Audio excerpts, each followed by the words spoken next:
Welcome, ladies and gentlemen, to the 2024 Tom Daly Awards. Here are your hosts, Tom Recker and Vincent Daly. Yay! Ladies and gentlemen, welcome. Hey, how you doing? Tom Cruise is in the audience. 3 years in a row. 3 years in a row. Okay, all right. Even with how much we Thank hated you. Thank you, ladies and gentlemen. Thank you. Vin, welcome. Welcome, Tom. It is the biggest show on the podcast of the year. I don't think another award show matters. Looking at the nominations for the year so far, definitely, we are the only ones that matter when it comes to this. We're the only ones thinking soundly when it comes to these awards. We are thinking soundly. And I honestly think, especially this year, because I kind of, in my head, I have it as a muddy year. I think we can wade through some of that mud. I think we're here with clear eyes and clear voices. And I think we're good to go. We got our cocktails with us tonight, as always. Oh, yes. The yearly tradition. Also, congrats, another year around the sun. With the daily ratings. With the daily ratings. So we started. We made it. We technically started in 2021. Yeah. Is how long we've kind of been around. But then we didn't go live until sometime in 2022. Beginning-ish of 22, correct? So then we did the Tom Dailies, and then this is kind of our third annual. Yeah, there you go. Yeah. No, congrats to you, Vin. It's been a lot of fun. It was a great year. I'm very excited to delve into it. Once again, I have my 24 sheets of paper along with me. As always, Tom has put together my anti-digital. Yeah, right. Yeah, he provides me the digital breakdown of all the movies we've covered this year, both new and old, and it is so weird to look at these from just like the bird's eye, like in summary, just how many movies we covered this year. I mean, it's crazy. Yeah, so first things first, let me just tell you what you covered this year, V, okay? Oh, actually, how about I start with just breaking down what this episode's going to be? Sure. So if people want to jump around. Agenda. Yeah, there you go. So folks, this is how the show is going to go because it is going to be longer. We're going to start with, we're going to talk about just overall 2024, the year in film. We're then going to go into traditional Tom Daly Awards? Yes, we're going to go into our traditional awards, the ones that all the other award shows are going to be doing. Then we're going to I want to go through the podcast as a whole, best of the best, worst of the worst. We'll have our specialty score, our specialty awards, our Tom Daly Awards. Same again, they're just as potent as all the other ones, but I do have some special ones and some new ones for this year. Oh, I can't wait for the new ones. Those are my favorite awards. We'll cover the daily recognition and the golden laces, your specialty award, my specialty award, something that we want to give the extra nod to. And then we're going to discuss 2025 films, what we're excited for, what we're not excited for, and just kind of also lay out a bunch of films so everybody listening kind of knows what's on the horizon. Absolutely. Because it can be super annoying to try to find what the hell's coming out this year. And then at the very end, we have some announcements for the podcast in this year. We've got some exciting stuff that we want to do. Well, we have some exciting stuff that we are going to do. So again, that'll be at the end. Stay tuned for the announcements for this year on the podcast. But okay, so Vin, this year, as I get through, this is the problem with paper. It's going to take a little bit of time here. You need a folder. You need color coding. Okay, so Vin, you covered, if you had to guess how many films you covered, do you have an idea? It's not as many as last year, actually. Yeah, true. Here's the funny thing. So we did more shows than last year, but because we'd stopped doing every week wasn't five. Yes. Every week wasn't five movies. We dialed that back. The big thing was, though, we didn't have a Godzilla special, which so garnered, true. what was that, 15 or 18 films? I think 15, yeah. So we didn't have that. Yeah. You covered 223 movies. I was going to say 200, okay. 223 for all of 2024. Wow. 131 old movies, 92 brand new 2024 films. That's a record. Last year was 89, but I think it was technically like 88 or 87. Oh, wow. I think I got that wrong. This year it's 92. It might even be 93. I kind of forget.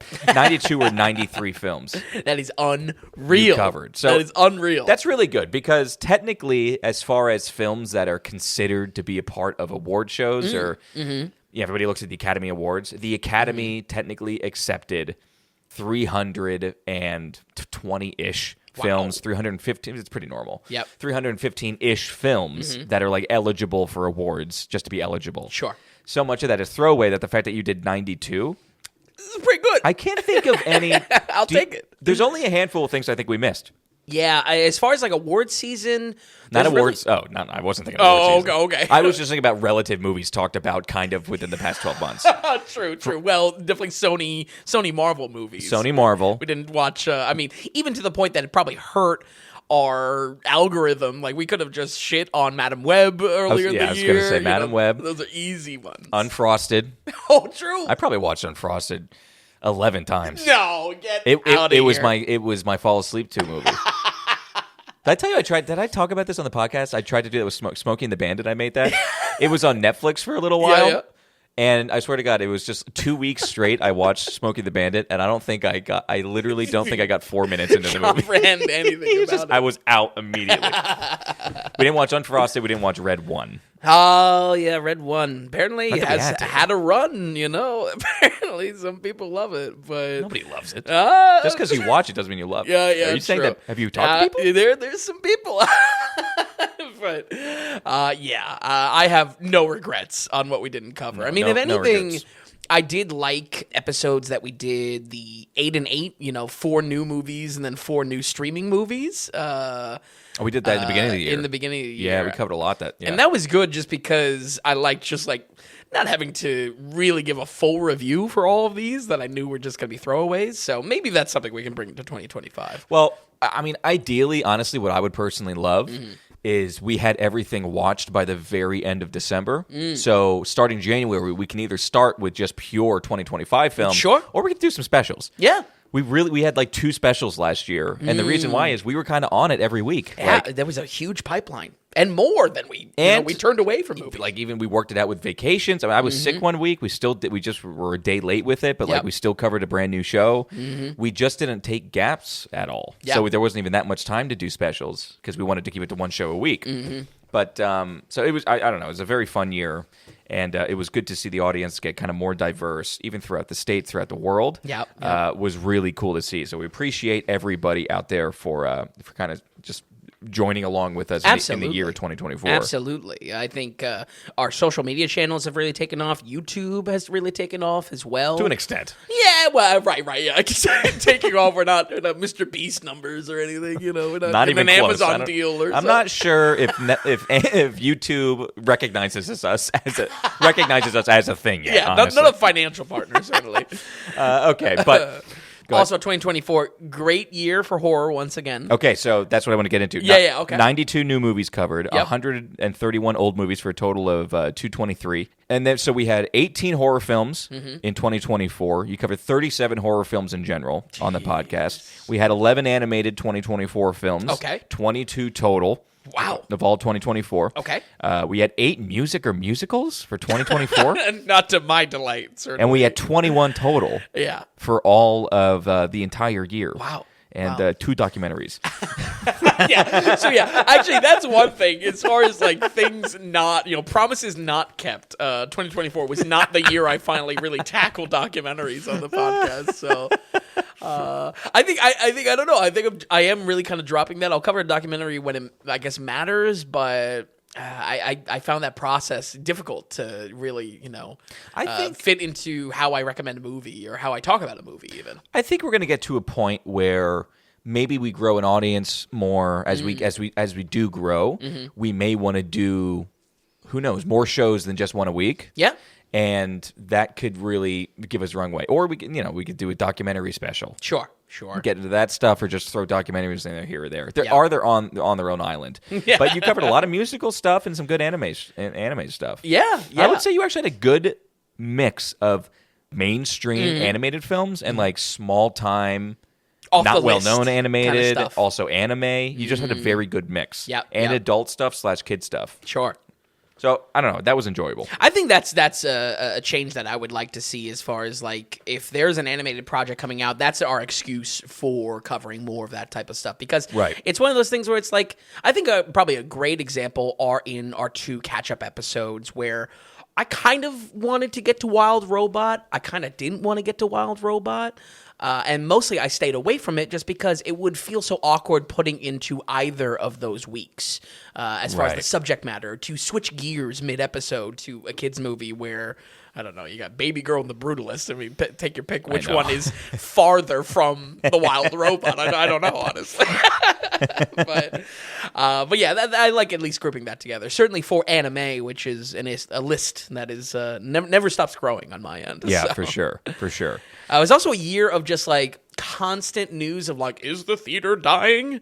That's been it since COVID. It really that has is. been it since COVID. But I think we hit such a good talking point as far as a discussion on the podcast. It's just like, give it a week. Like, literally give it a week. You know? Well, now that we're after everything, now that the year is actually closed, it was a worse year than last year as far as box office is concerned. Like, it wasn't a great year. I think AMC kind of lost money. Like, it wasn't great for AMC, the largest theater company. So it actually wasn't all that great of a year. You did have some bangers. It really hasn't been that great at all. Yeah. You know, we got out of COVID, and you had Maverick, and then you had Avatar. And then you had, I don't even know, what was last year? Or was that Maverick and Avatar? No. You Barbie, Oppenheimer. Yeah. Yep. You had the kid show, not the kid show, the Mario Kart movie. Oh, not Mario Kart. What was it? Super Mario. Super Mario movie. A feature in the Mario You movie. did have a few things, kind of. Well, actually, let me do that before we kind of get into it. Let's just go through box office of the year. That's kind of where we'll start. So the top 10 grossing films, kind of top 11 films in the United States as far as box office is concerned. So the 10th best, Kung Fu Panda 4 and Bad Boys Ride or Die a tie are basically dead even with $193 million. Wow. Then we have Godzilla X Kong, The New Empire with 196. Twisters at number 8. Let's go Midwest. It made $268 million. Something that makes me sad is in 7th place, Dune Part 2. That does make me sad. It didn't even crack 300. So Wow. Dune Part 2 in the States made $282 million. It was a rough January and February, though. Yeah. So this came out in March, and it had a spark. I swear if it just came out in October or November, it would have made a bunch more money and would actually be being talked about for those other awards. Absolutely. Which is another reason why I'm glad that we exist. Yep. At number 6, so for instance, Beetlejuice did better than Dune Part 2. Oh, that's very frustrating. That's frustrating and nauseating, really. That made $294 million. Despicable Me 4, and here's top 5. Despicable Me 4 with 361, Moana 2 with 404, Wicked with 433, Deadpool and Wolverine 637 million. Wow, that's a big jump. Yep. And then we have Inside Out 2 with 653 million. Wow, which means kids rule. Yeah, kids rule, and also my money was going to go on Deadpool and Wolverine being number 1, actually, as far as box office. Very close. I mean, 637 and 653. You're splitting hairs at that point, but they did very well. Inside Out 2 just goes to show how well that Inside Out is. Even Moana 2, what was our comment? This belonged on Disney Plus? Clearly not. It's a moneymaker. And we'll get into that then.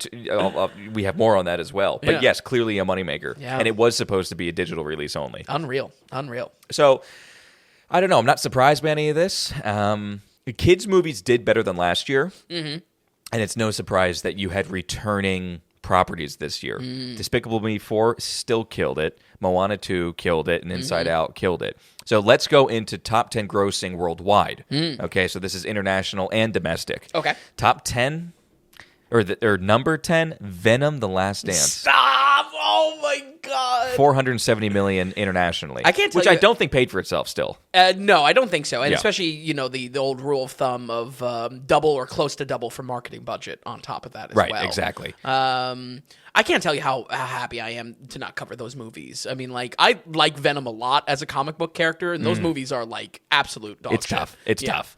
So, but it just shows it has a bit of an international pool, Marvel still. Yeah, absolutely. Same deal. The 9th best, for some reason, if you had to take a swing at it, the 9th best film worldwide. So the 9th best in the U.S. was Godzilla X Kong. Oh, okay. Worldwide, what do you think it is? Oh, I don't know. Mufasa the Lion King. Mufasa made worldwide so far, and it was just number 1 at the box office with 11 million. It's not a very strong box office. Right. But it's still in theaters, and I think it's at right now right around $481 million worldwide. Unreal. I don't think it's making money quite yet, but it did do a hell of a lot better than the States, because it didn't even make top 10 in the States. Did very well in France, by the way. Oh, wow. Beat Germany, beat China, and beat the United Kingdom. Interesting.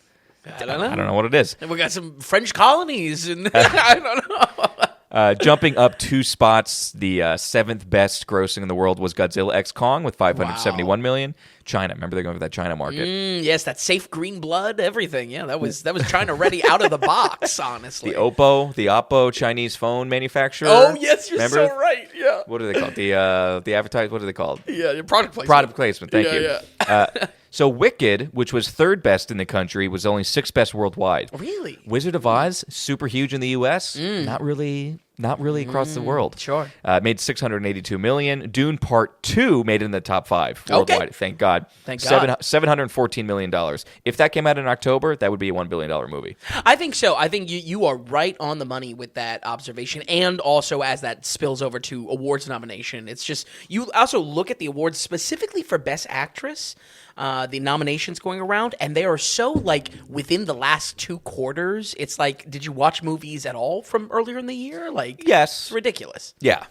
Yes, but that's because 1, that's why those movies are placed there, and 2, you're the only one who appreciates horror performances. yeah, true. Which for a good thing. I'm glad that you are. Yep. Moana 2 takes the 4th spot, so it stays the exact same as the U.S. Wow. That made $962 million, but after this weekend, it's over $1 billion now. I heard that news. So it's like Further they evidence. freaking crushed it. Can you believe that it wasn't streaming? Yeah. But as far as still 2024, it was the 4th best performing. Despicable Me 4 jumped up 2 spots for the 3rd best film worldwide. Wow. $969 million. Yeah, maybe we should have done the Despicable Me episode. It still is crushing. We'll get it when it reaches 5. That'll be the 5 slot.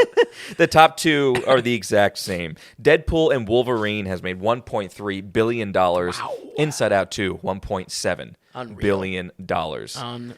Disney made a very strong comeback this year, which is what they needed. Yep. As far as the properties go. I mean, it's a little bit of craziness going on with their parks right now, and with the movies just not going well. I think 10 years in a row, their stock was down, like massive percentage, and it finally started to tick back up, I think. Interesting. But it was a losing stock for about a decade. Well, it's one of those things like with Netflix that the financial investment into the content game, whether it's making movies, shows for, fodder for the streaming services, it is a losing game. So everyone wants the big whales, like when it comes to like Deadpool and Wolverine. Like that was the only proper MCU movie to come out, and I think that just goes to show like people are still dying. They're fiendish for this stuff. It was a crisis. It was almost like an identity crisis in multiple different directions with Disney, because Marvel was stuttering, which is why they totally toned it down this year. Absolutely. But then don't forget, so Bob, what's his name? Who's Bob Iger. So you had Bob Iger. The company, I think, had a couple rough stock years. Bob Iger leaves. They then bring in another Bob. Was it Bob? Not Chapek. Was it Bob Chapek? I'm not sure, actually. They brought in another Bob. He then led it for like 9 months. Okay, it didn't do what Disney was not doing well. Yeah. He left. Bob Iger came back. Wow. And when Bob Iger came back, he had more of a voice about him, which made me think he's like, I don't even care anymore. You brought me back. Like, I'm going to say finally what I say. Sure. That's when he came back in his first weeks. That's when it was like, that's when Toy Story 5 got announced. That's when Frozen 3 got announced. Frozen 2 or Frozen 3? 3. Frozen 3 got announced, and something else. Zootopia 2 got announced. That makes sense. But he was like, we got to go back to that stuff. So it's going to feel like money ever more so when these films come out, but at least he has the wits about him to be like, let's stop with, I mean, what was it? Lightyear and Strange World. And that was a rough year. Basically kind of a split between let's go back to properties, but in a different way, which kind of fails the nostalgia grab to begin with, right? And then let's fund new things, which is just I don't know. It's not going to be something new is not going to be $1 billion property out of the gate, right? Unless it's you get that Pixar magic again. Yeah, true, very true. You need to strike magic again, absolutely. But anyway, so that's that. The only thing I would notice is I had a really good time this week, just for my own curiosity, going back and looking at DVD/Blu-ray sales, and how much that impacted kind of pre-2019, sure, before streaming services really came online. Disney Plus came out November of 2019. Yep. So really, people didn't get on board until 2020. And Disney made a lot of money off DVD sales. The Disney Vault, of course, classic. And kids said, you want to buy it, you want to watch it whenever you want. Now with Disney Plus, because my biggest thing was just like, how much is Disney Plus eating away at their own money that they can gain? Absolutely. However, every time a kid logs on to Disney, they're getting shoved out. Hey, the new Inside Out 2, the new Despicable Me. No, not Despicable Me, but the new Moana 2, the new Inside Out, and then I think there was another one. But you know what I mean? It's like at least they don't have to spend anything on marketing. Oh, that's true. They just put it on home base in their own app. So it is a decent way to get the kids in the theater, and it shows. And for those type of viewers, the impressionable viewers, to understand that there is a pipeline to look forward to, something to stay on the hook for, and which is what's so important for these mega series, mega properties. Right. So, and they made up on the DVD sales because you have Moana 2 over $1 billion, Inside Out almost $2 billion. That's crazy. Billion. Wow. All right, so that's enough on that. Now let's get into the year of film in general. Just have a few questions for you. Sure. And pick your brain before we get into kind of the classic awards. I want to know, we did this last year. 10 years from now, we will look back at 2024. That year was the year for this. Or 2024 in film was this. Do you have any ideas of actually what we'll kind of think about with this? Yeah, I don't know. I think this might be the year that people say the sky is falling so much with the movie theater and that the theater is dying. And I mean, maybe by the numbers, that's not entirely wrong. But I feel like, again, it just felt like every week there was another, I don't know, not clickbait article, but just overall content that the movie industry was tuned into, just saying like, it's all coming to a crash. And then you just wait a week and it's something new, Yes. Again, it wasn't it was a weird feeling of a year. Because like last year you had, when Super Mario came out, it was like huge. It was dominating the headlines. Barbenheimer, same deal. With this, I don't really think we got that. Like again, you had Inside Out 2 make $1.7 billion. Sure. And I don't feel like it made a blip. Yeah. Moana 2, I feel like it's a throwaway almost. People aren't even talking about it. And that my biggest thing, I think we'll look back at 2024, it's the year of forgettable films. Yeah, true that. I said we won't remember the movies, but we'll just remember some performances. Yeah, you were worried in the planning of this award show that I would remember too much about 2024. Believe me, looking at this list, I'm still in the 2024 movies alone. I'm just like, wait, we covered that? Like, wait, do you have the list up there right now? Yeah. You got to take that down. Oh, okay. All right, fair. All right, that's cheating. All right, that's it's fair. Totally cheating. Okay. I'll close out of it now. He's like, what was mine? That screen. I had an internal dialogue with myself because I have that spreadsheet of all the movies we cover, and I started early in the year. Like I'd get it in halves, like 50%, 50%. Sure. I was like, I don't want to give you this for too long because it cuts into my own thing I want to do later. It's true because I'm just naturally fascinated by looking at it from the bird's eye. It is fascinating to go and through just that. seeing like, whoa, there's a lot of movies. One, to cover, but two is just like, man, there's a lot of shit still. There's a lot of bad. I really do think we'll look back at this year and it will be forgettable films. I think Wicked and Dune will be talked about.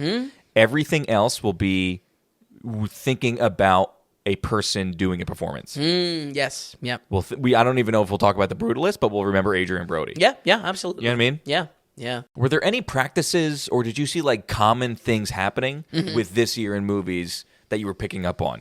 I think... honestly, no overarching practices. I mean, I just feel like there is an industry that, again, maybe we're idiots for not covering like the very bad movies. Yeah. That there is something there that the industry loves: the Pinata movies, the Madam Web, Venom 3, Craven, just how to Sony's house. But people don't like. They don't do well. Yeah, but so I think we're with the people on that. Absolutely, but there is an aspect of like, as far as like other content creators, that those Pinata, those punching bag movies they have a second life because they're for clicks online. Exactly. That's what we don't want to. I don't want to be that. I don't want to be that. I know, and it's only going to hurt us in the sense like I don't want to watch those movies, but it is a punching bag ultimately. You know what? That reminds me of that's kind of like Better Man. Like everyone's looking at that and being like, why was this made? And people are liking that movie. If it's bad, right? People are. That's a thing. That's a movie people are talking about because they're shockingly liking it. Yeah, true. That's the monkey movie, folks. But if you're wondering, that's the music monkey movie. It's the same thing with Disney's The Acolyte. That show that just I saw specific movie critics, decide to cover a show Right. because it was so bad. So they just jumped on that piñata, that punching bag for the likes and the clicks. I don't want to go that route. I don't know. It's just, we cover what we want to cover. Yeah, and it's more than anything, I don't want to watch that. Right, it comes out to you. Somebody was telling me to get you to watch something, and I was like, I can't get Vin to watch what I want to watch. You gotta wait for your birthday. I go exactly. I get 1 week a year. I'm not using it on you, guy. It's so good. What is there anything you'd like to see for next year, this year, 2025? Stepping away from last year, I'll start with this. Sure. The whole small, unseeable shit, I think, was at an Yes. all new level Yep. for 24. The fact that we couldn't see stuff and how much stuff was talked about in the critic world and wasn't released. This New York, LA stranglehold. Yes. If there's anything we can see for next year, I mean, okay, I don't even, what was it, 5, 6, 7, 8 years ago? Go back to The Shape of Water. Yeah. Shape of Water, Guillermo del Toro, right? Yeah. Yes. Won for Best Picture. That was a not very well-known movie. Sure. And it won Best Picture, which pissed people off.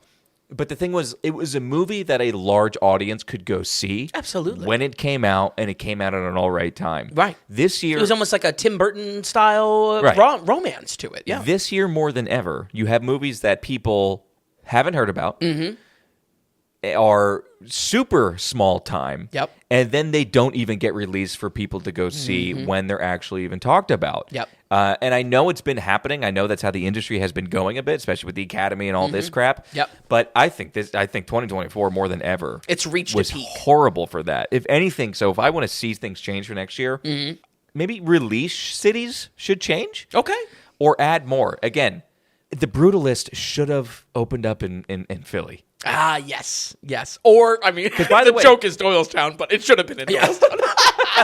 But it's really frustrating. And open up in more. So instead of doing 2 cities, Yep. open up to 6 major cities. For instance, The Brutalist, every single theater was packed. It made more money than Craven. Wow. With being in 1,000 less theaters. That's unreal. And that's because the theaters are packed. Yeah. So instead of just doing New York and LA, where it doesn't make a blip in the news, if you release to 8 major cities, it's not about making a little bit more extra money. It's about that's 8 more or 6 more news outlets to cover. You're in other major markets where you might pick up a little buzz that carries, and then the movie gets into more theaters more quickly. Yeah, absolutely. And I've been bitching about it, but man, was it rough this year. But no, I like we're told you I listened to last year's Tom Daly's. Yeah. And folks, if Oh, you my want to check God. it out, it's a great episode. All of our year in review kind of award shows. That was an element that we were talking about with American Fiction, that it was only open in theaters for like 9 days, and then it was kicked out. We're counting that as 2024 Yeah. film, not a 2023 film. Right, And right. we're doing that with about 6 movies this year. Taste of Things, Yep. technically 2023, but we're counting it 2024. Yep. When it comes into our market is when we count it, basically. And very annoying. I think we did better this year. We bumped the show back a week just so we can actually watch some of the extra crap from Yep. last year. But it's like, man, you guys aren't making it easier. Yeah. And they could just change it a bit. I think instead of just doing LA and New York, just open it up a little bit more. Just a bit. I totally agree. And you have a great example with Twister where it was kind of not a cultural event, but certainly cultural draw being in the Midwest. Yeah. So I think there can be some, I don't know, some strategy behind what Yes. city As is George being Bush would say, strategery. represented. Yeah, Just put some strategery into it. And I don't know. If we were in those rooms, things would be different. Well, we'd also lose $1 billion on Moana too. So.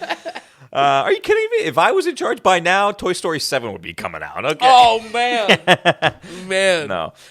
Also, for next year, I think a lot is riding for me on blockbusters.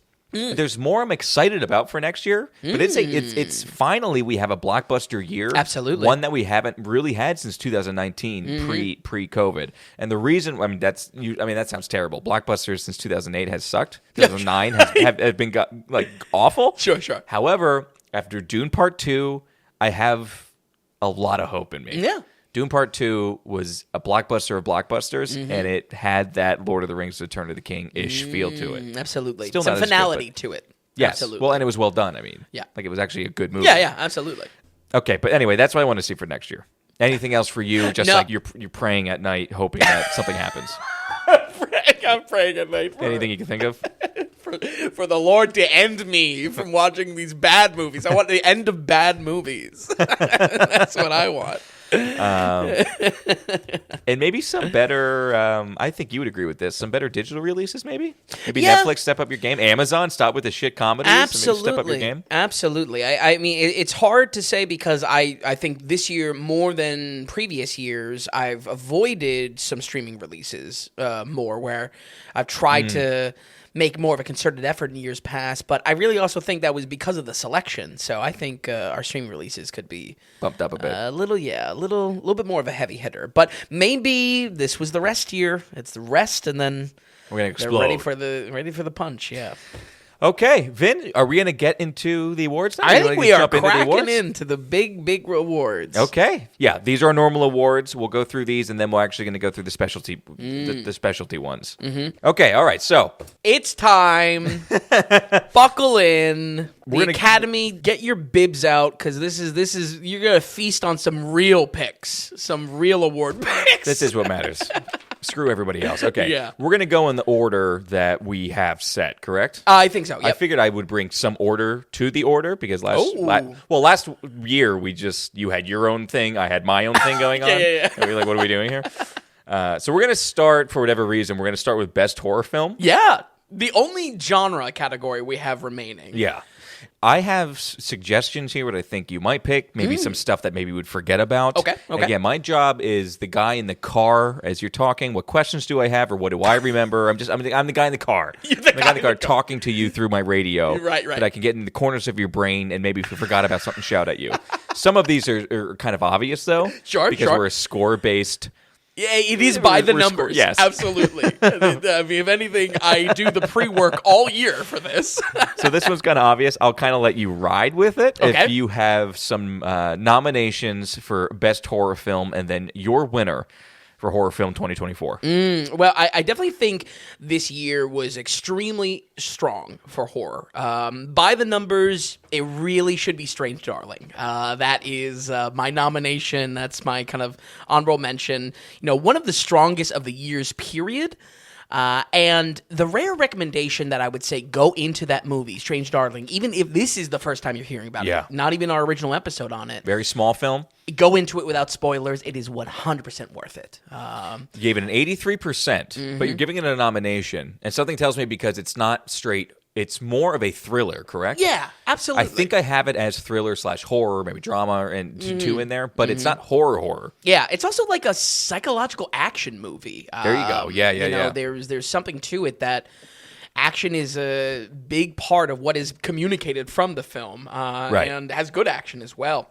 But I called it when we reviewed it the first time, the biggest slept-on movie of 2024. It has to go to The First Omen. The First Omen Yeah. at 82%. Okay, so yeah, and this is a proper horror film. This came out in March or May? Maybe I April, want to say somewhere in spring. Yeah, somewhere around there. And you're right, no one was really... It had a No little one. bit of buzz. It had a little bit of buzz. Sure. But not like, this is the best horror film of the year. Right, None right. of that. And I feel like it got swept into something that I have critiqued movies for in the past. That is just we're just No one was dragging up asking. the old IP. No one's asking for No a one was prequel to The asking. Omen. Like who the fuck? Like it's ridiculous. But I can't tell you how much that movie was strong on its own. And like I said in the review, in addition to it being slept on, I watched that movie in the context of it having no connection to The Omen. And if anything, I recommend consuming that movie in the same way. That The Omen, great old horror movie. I believe it is a must-watch in itself next to The Exorcist and like great 70s horror. But man, The First Omen, there are things done in that movie that are done better than the movies it's trying to rip off. So let that speak for quality. The First Omen, give it a watch. I love that you're giving that an extra attention. And you gave it an 82%. Yep. So the only other thing that came close was, I believe, 79% with Cuckoo. Yep. And we did with horror. I kind of love that we did cover horror. I don't think we covered as many as last year, though. I don't think so. A bunch came out. Yeah. But we covered some stuff, and it was relatively good. Yeah, so a rare case with horror especially, of quality over quantity. I mean, I'm sure there are the dime a dozen horrors that we're not covering, whether it's There were direct over to 70 that streaming. came out this year. Yeah, so yeah. I think they were Shutter's obviously stepping up quite a bit, which produce some good Yeah, stuff. absolutely. But just a little bit, like the streaming comments that we made just a moment ago, a lot there that just we're not getting to, or it's not rising to the top, Right. All right. So the first Omen wins Best Horror of the Year, directed by Arkasha Stevenson. Stars Neil Tiger Freed, Ralph Ineson, or Inson. Innocent, yep. Who we see in Nosferatu. Yep, correct? you see Nosferatu. Apparently, the new Snape has been casted already, but still, I will No, really. he's too old. Yeah, he's got to be. His voice is perfect. He's too old. The director of the first Omen we don't know, by the way. Yeah. Like, it's just a good movie. Absolutely. From a franchise no one was asking for another film for. Absolutely. It's available. You can rent it on Prime or see it on Hulu. I believe it's available. Okay, so with that, let's go into... Best effects? Yes, okay. So, yes, best effects. Best effects slash This has design. confused me for the past 2 years with you and me. So when we say best effects, Yep. it could be what stood out to you the most and was the best as far as it could be practical effects. Sure. It could be CGI effects. It could be digital. It could be a blending of the two. It could be and concept. kind of concept and design a little bit. We threw it all into one basket. Yeah, I guess this is costumes as well, technically. No, it's not. It confused us both for the past 2 years. But best effects in general. Yes. What stood out to you, or what nominations? I have a few. Maybe I want to Sure, throw 'em out. give a nom to that I Yeah, don't think are on your noms. Absolutely. Okay, so a film that I had a lot of love for this year, Alien Romulus, Oh, it's so true. for practical effects. Hell yeah. The director, I forget his name. Fede Alvarez. Oh, very good. Yeah. Yep. So he was all about doing practical effects, real effects, and they did a great job with it. Absolutely. I watched the behind the scenes footage and just watching them try to create some of the aliens and some of the small spidery ones. It just seemed like super fun. yeah, Because absolutely. it's how do we come up with this? How do we build this? Yep. It's not just a computer doing it.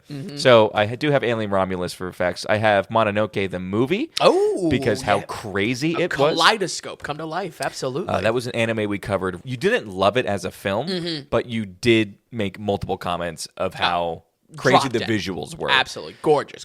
And then after that, as far as effects go, I do have Nosferatu. Yes.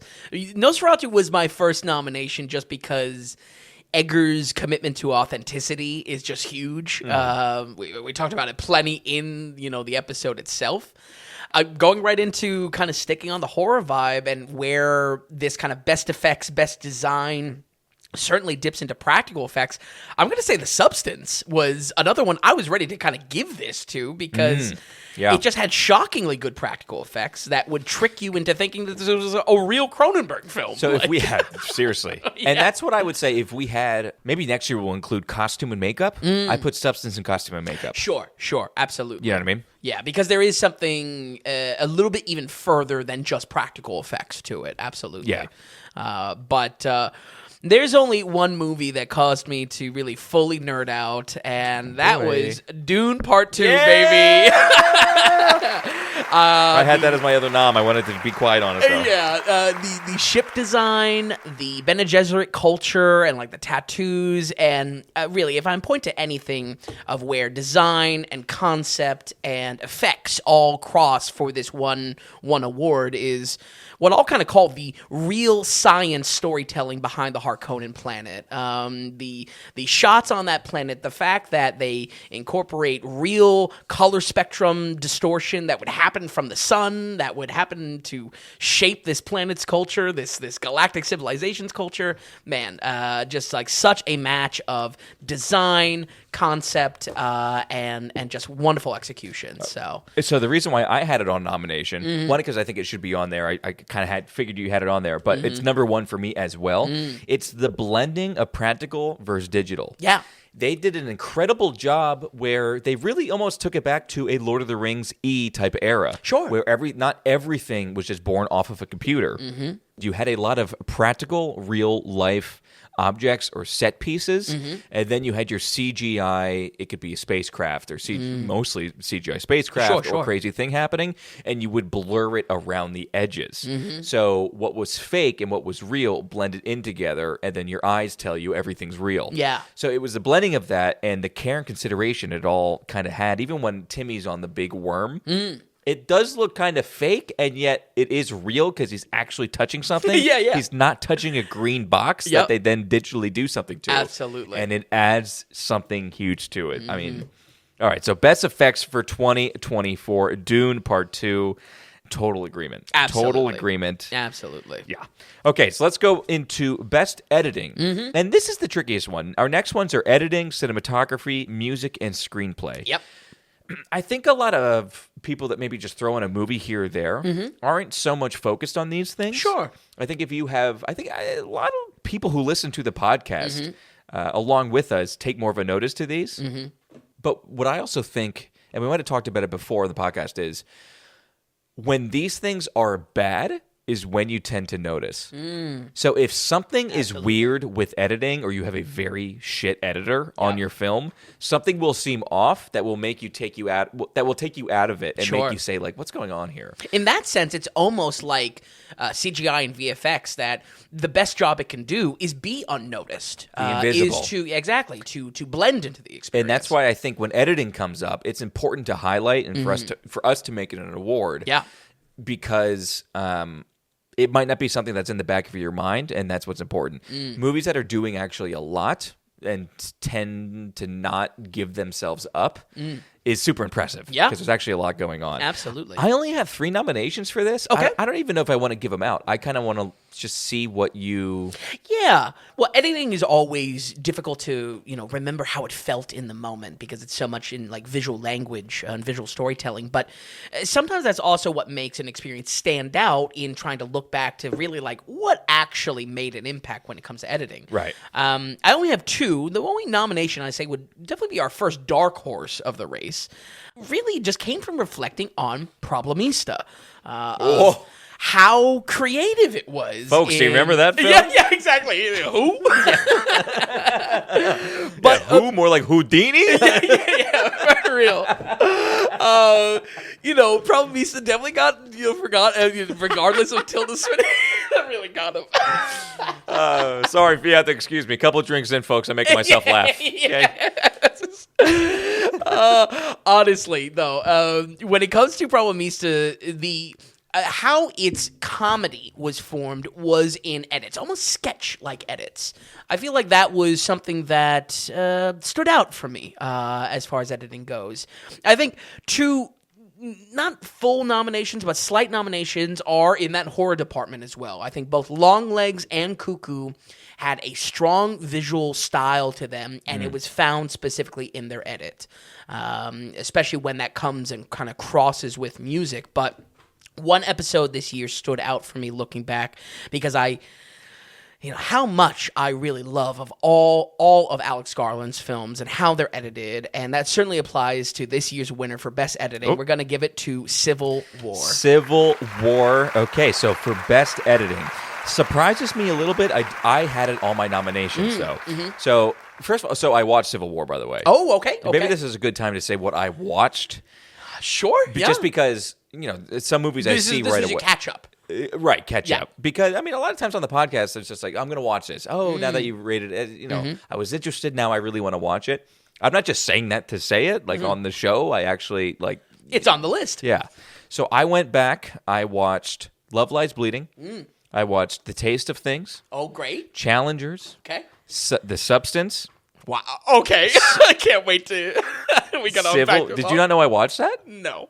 Civil War. Okay. And I feel like there was another one, but yeah, those are the ones I watched. That's great. That's probably the list I would give to anyone. That's pretty good. Yeah. I watched a decent amount. Absolutely. Even going back to Love Lies Bleeding, Yeah. which came out in March, and it was an indie film. I'm going to give my 2 cents on Civil War now. Okay. Give it. I didn't love the film. Yeah, sure. And a lot of critics love it, and it's not even... I wanted to stay away from it, from the ickiness. I just kind of felt like it was too on the nose. Sure. I felt like it's just like leaning into controversy. on the election year. This is also a marketing ploy. Absolutely. Of course, it needs to come out this year. And I don't want to see it. Yeah. I'm not someone who feeds into that crazy negativity and everyone fighting each other. And I don't want. I don't know. I didn't want to see a movie that highlights the America fighting's Sure, with or each even other. explores it in like a semi-fantasy kind of way or Right. something. Absolutely. So then I watched it, and I gotta say, it wasn't because that left a bad taste in the mouth. I couldn't. My biggest bugaboo was the logic of the film. Oh, really? I think it felt like it was smarter than what it was. Oh, okay. Interesting. I think That's was a little bit of Garland's writing, to be honest. I'm not a Garland hater. Sure. I'm just not the biggest fan of the guy. I think that we even unpack that a little bit in the episode itself. Right. Yeah. Like Annihilation. Yeah. Okay. Right. With you love it. With me, it's like, all right, yeah. It's a movie. Yeah. But no, with Challengers, there was a few lines that I kind of laughed out loud at. Oh, wait, Challengers or I'm Civil sorry. War? I'm sorry, Civil War. You probably could be applied to Challengers as well. It's just there were a few lines that got me that I actually laughed out loud. Wow. And Because that probably is going to strip you right out. It had a stupidity to it that it didn't. I felt like it was stupid, and at the same time, I felt like he felt like it was super smart or intelligent. Sure. And then on top of that, where it goes, how it was made, I felt like it was almost trying too hard. I watched it, and I kind of enjoyed it. I'm not going to say like it's just like a movie shit. Right. But And hey, that's totally fine. Do you get where I'm coming from in that I enjoyed the film because it specifically did not lean into these left versus right controversies and was more about war photography. Like the movie is about war photography and uses the setting of a second Civil War as its subject. Or as its, I should have stated that first. I don't judge anybody who says this is a great movie. Sure. There's other critics I've listened to that this is their number one movie of the year. Wow. Okay. And I don't look at them sideways. Yeah. I totally get it. It's just for me and how I think look at a movie or look at a script. A lot of problems I had with script actually. Okay. No judgment. It's just not my taste. I'm glad you watched it though because you really like. And I watched this like 4 days ago. Oh, okay. So Oh, my girl Kaylee. You kidding me? I almost threw on Priscilla. I mean, I was getting. Yeah, but like she arguably kind of main character. I mean, obviously it's Kirsten Dunst, but I liked her she's better. the heart of the story. I liked her ultimately. better than Kirsten Dunst. I think what got in the way of her and her performance was the writing. Interesting. I had the biggest issue with the writing and the story screenplay type of deal. Fair enough. Total respect. You gave it for best editing. I'm sorry I just shit on it because you just threw it an award. No, but as far as editing goes, what is done to stitch together this environment, the air of unease, and some absolutely gorgeous slow-mo shots in this movie of how it's I mean, I just love how intensity is able to be captured, and if anything, going back to Annihilation. And maybe even going back to 28 days later, Garland's, writing that he'll return to later this year for with Danny Boyle for 28 years later. There is something that he's able to capture as far as a combat scenario that I feel is just very different. And I feel like it's somewhere in the edit, honestly. I feel like it's somewhere in what he's able to do of how intense these scenes are, even when we're following photographers and not the soldiers directly. I put this on, and like I said, I have it on a nomination for best editing, and a lot comes down to the last 20 minutes. There's a lot of editing going on. Absolutely. There's a lot of cuts to the film and a lot in motion where I thought it had prowess. Yeah, absolutely. The thing with the film, those slow-mo shots, I want to kind of delve into a bit with you, is I don't know if it's tonal whiplash the right idea where Alex Garland in this film really wants to invoke feelings, strip that away from you completely, and then throw another feeling into your heart. Sure. Is that fair? And I don't know if that's I think that is tonal fair whiplash or because feeling whiplash. the expectation going in is that it's going to be a right versus left Civil War. In actuality, the topic is totally different. It's about war journalism. Right. And I think like that is exactly what you're talking about, where it's a rug pull of like, almost anyone walking into that movie, by the very name itself, is expecting one thing and it to be something different. I can understand where that's even a turnoff for the film. Right. Let's say you're going in wanting to see, that collapsed movie. America. Right, exactly. Right. So That's not exactly what I was thinking about. The problem is the more I talk about it, it's just spoilers. yeah, we're going into Which we could totally spoil it at this time, but that's what we do with no spoilers. Listen. I will gladly talk to you. We'll talk more about it afterwards. Yeah. But best editing, Civil War. The only other editing I had, which I thought this was going to win. Actually, let me say Dune Part 2, editing. It's a long movie. It is. That movie goes places. I know. I mean, we have Rebecca Ferguson's got stuff going on. We've got Christopher Walken going on. And we have multiple storylines that have to converge and kind of make a complete story by the end. Yep. So we're not feeling left empty. Sure. Anyway, Dune Part 2, I thought what was going to win, that you didn't even put in a nomination, was Challengers. For the sole fact we got a tennis match. So and you gotta true. go back and forth. And I do love that type of sports editing to it. Honestly, it just wasn't something. And now you watch Challengers. It's actually one specific scene in the rain that made it keep it out of the nominations. So I actually just that's the one scene sequence in that movie that I just actually really don't like. So. Okay. Should I get into Challengers? What I thought of Challengers? You can if you want. No, it's okay. The two biggest films I was disappointed with: Civil War and Challengers. I did hype those quite a bit. That wasn't just okay. Best cinematography. Yeah, all right. So yeah. Best cinematography. I think this is more of We'll do a catch up. If you really feel like you want to get your thoughts down, I mean, obviously we got the podcast. We can do whatever the hell we want. I'm usually pretty wordy on this episode, like on the Tom Dailies. I don't need to talk anymore. Okay. Best cinematography, I think this one's more apparent than editing. And I think a cinematographer has more of an impact on the final product. Yes and no. It's the visual storytelling. Yeah, I would say it's the most important, honestly, but obviously... Yeah, cinematography for visuals, editing for fluidity of a motion picture. Absolutely. Is that what we can say? Yeah, how you digest the pictures. I have 4 films listed for this. Again, I'm kind of let you roll with it. If I feel like something's missing, I'll just say it. Honestly, what I'll stress is that cinematography, it might seem like one of the boring technical awards that you skip over or that you don't pay attention to. But I said this on, last year's episode, the year before that. It is so important to the visual language and the storytelling, the visual storytelling of a film.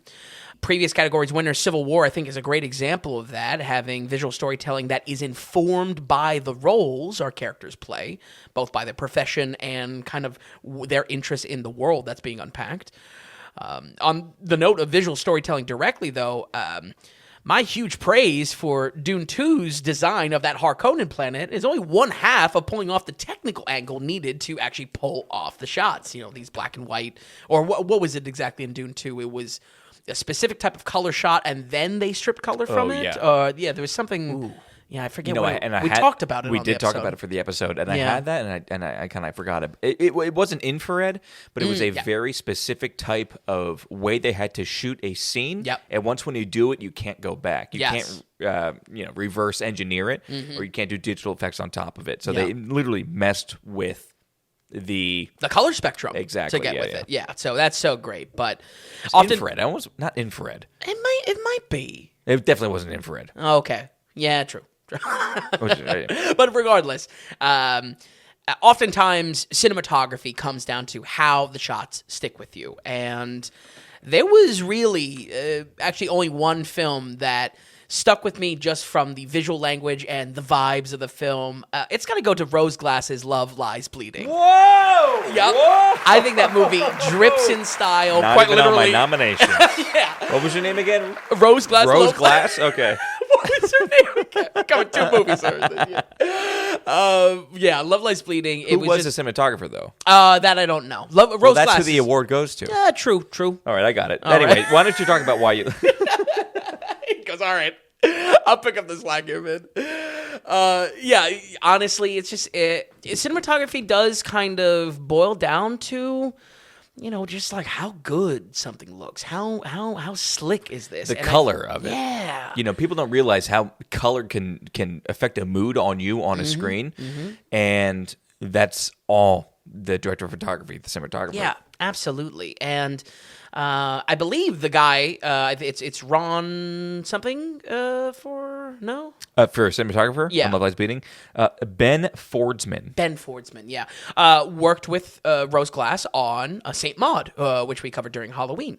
Yeah, I mean, it's just similar to Saint Maud, her previous work. There's just some shots that are just killer in this. I think the difference with Love Lies Bleeding, why it's securing the win, by my standard, is almost every shot in that movie has something to appreciate or an atmosphere to convey, and does so exceedingly well. So. Okay, so one, I watched Love Lies Bleeding, and I was thoroughly impressed with the film, and really enjoyed the film. Yeah. Love Lies Bleeding, as far as kind of, I don't know, that indie film that we covered that I didn't quite see when the film came out, I really enjoyed it. Yeah. Again, went into it with open eyes because I wanted to, and It's got your girl in it? Kristen Stewart was phenomenal in it. My thing with Kristen Stewart is I'm in love with Kristen Stewart, but recognize that oftentimes she's a pretty horrible actress. Yep. And I watched her in this, and it was a breath of fresh air. It's like, holy shit, she can act. She actually impressed me. I did. I had that John Ford, John Wayne moment. Yeah, it's I don't know, the son of a bitch could act. That's what I was saying with her. That's so good.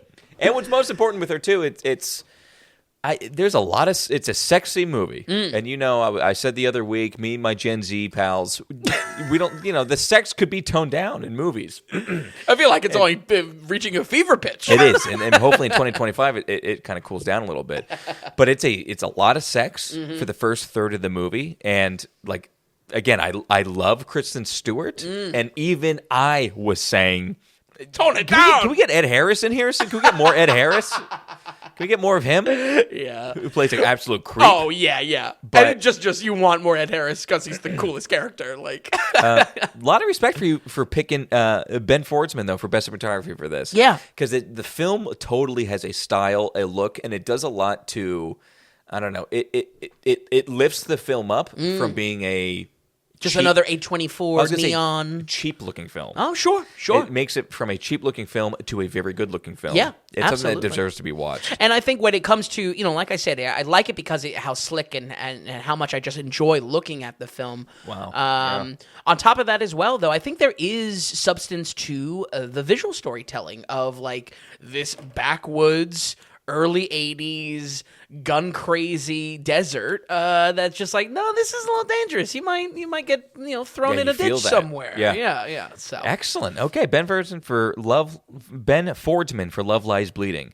So let me just go through some names that I had on here just to give nominations or at least like a hat tip to. So I had Lucas Zal for The Zone of Interest. Oh yes, Zone of Interest, folks, was a 2023 movie, but it was very limited and mostly came out in 2024. That's why we're counting it for this film. And those night vision shots in Zone of Interest, like, wow, are they impactful? Well, the shots in general. So Zone of Interest, go back and listen to the review, but in general, the way it was shot and the camera placement was very different.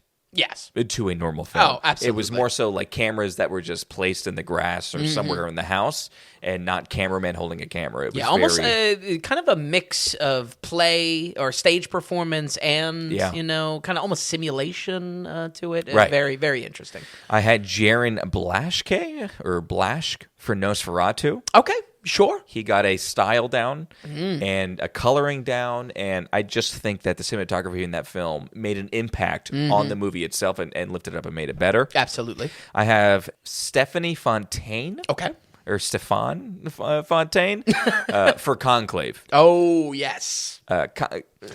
Dripping gorgeous. With style. Yes. Yeah. Pretty much any aerial shot of just people walking in a procession through open areas in the Vatican. Exactly. I mean, it's just like, wow, this is gorgeous. Some of the color, the vignetting of some of the vignetting of some of the scenes. Yeah. So he did well. What I thought you were going to have as a winner and somebody who.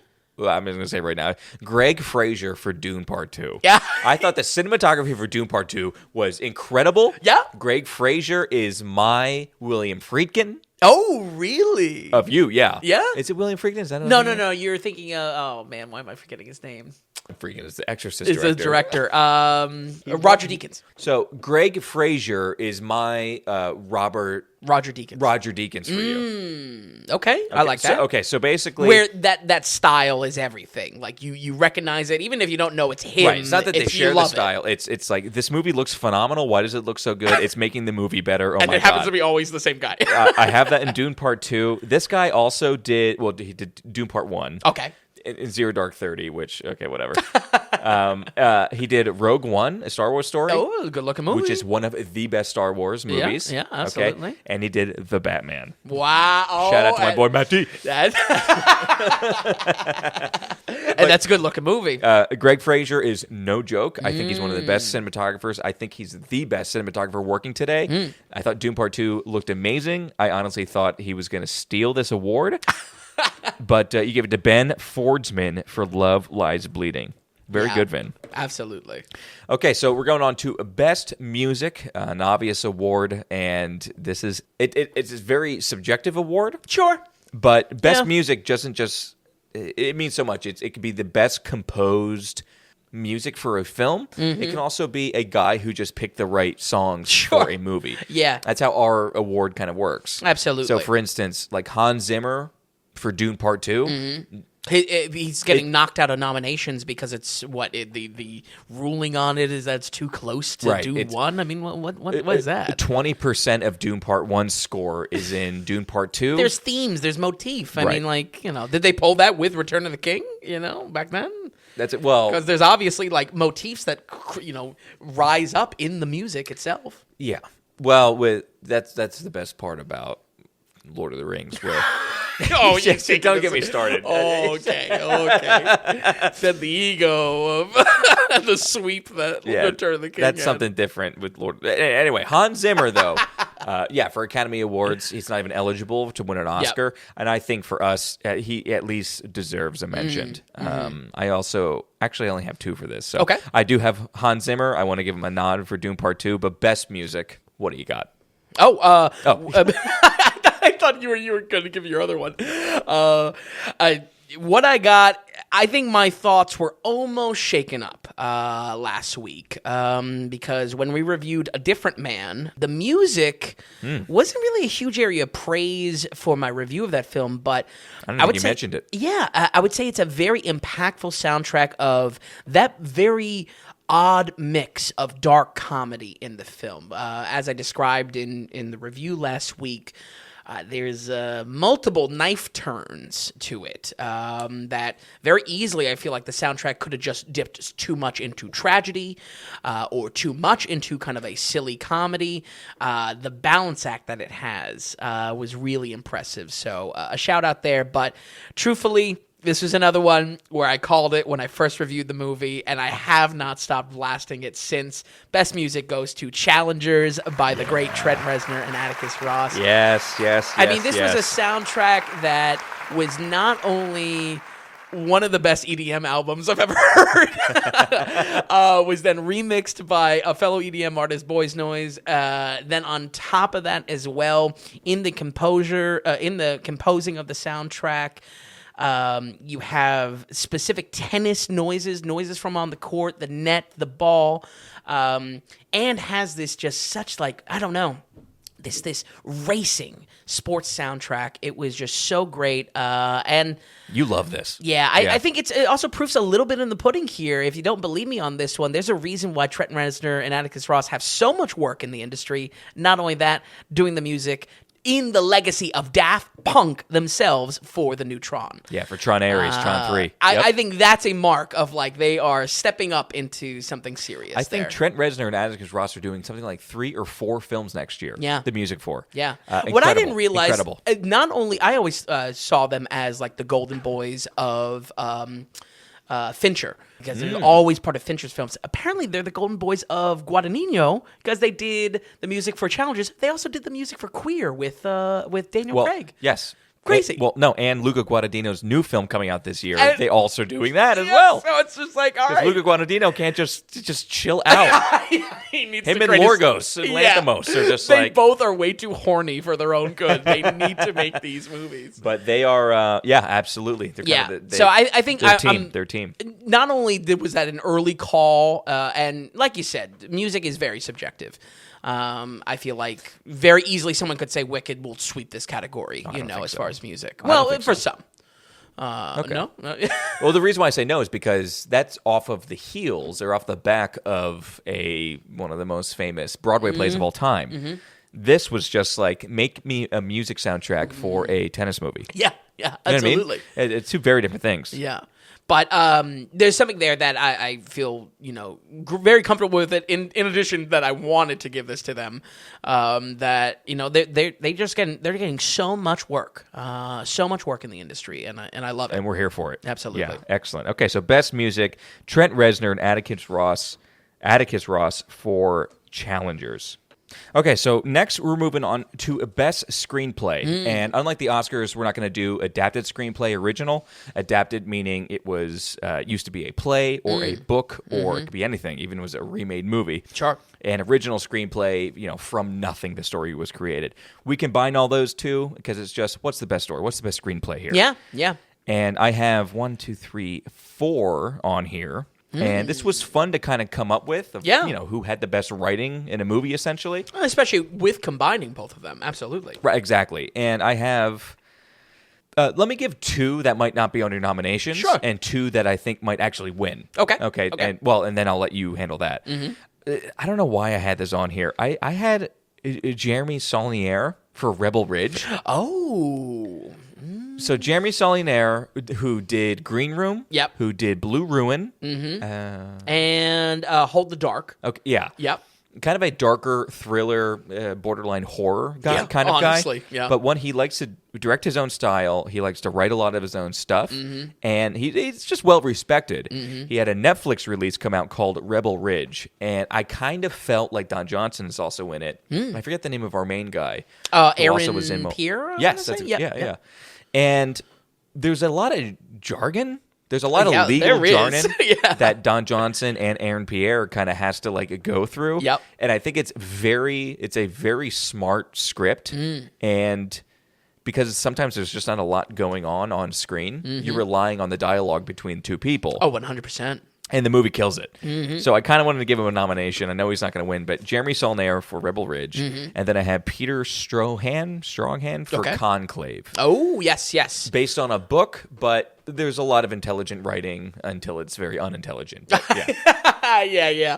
Well, you actually hit the nail on the head for Conclave. This was my only real nomination. Okay. Just because it is that split of adapted. It's from a 2016 novel. But because in the moment, it just captures the true essence of a political thriller without being directly about politics. I just really respected. I'm with you, though. The more I reflect on the ending of that movie, not that I would knock it down a score at all, but I feel like, again, the ending of that movie, a little unsatisfying when it comes back to it, because I've been wanting to return to a few films. Conclave was actually one of them. Yeah, and in kind of thinking about the movie, I was just like, I'm definitely going to like it to a certain point, and then just maybe, turn it off? No, I don't want to do that. And I just decided not to watch it. But as far as my praise here, I do put a little bit more emphasis on original screenplays. Not that adapted can't produce gold, and if anything, a lot of instances, if it's working on a novel, it can work, in a film.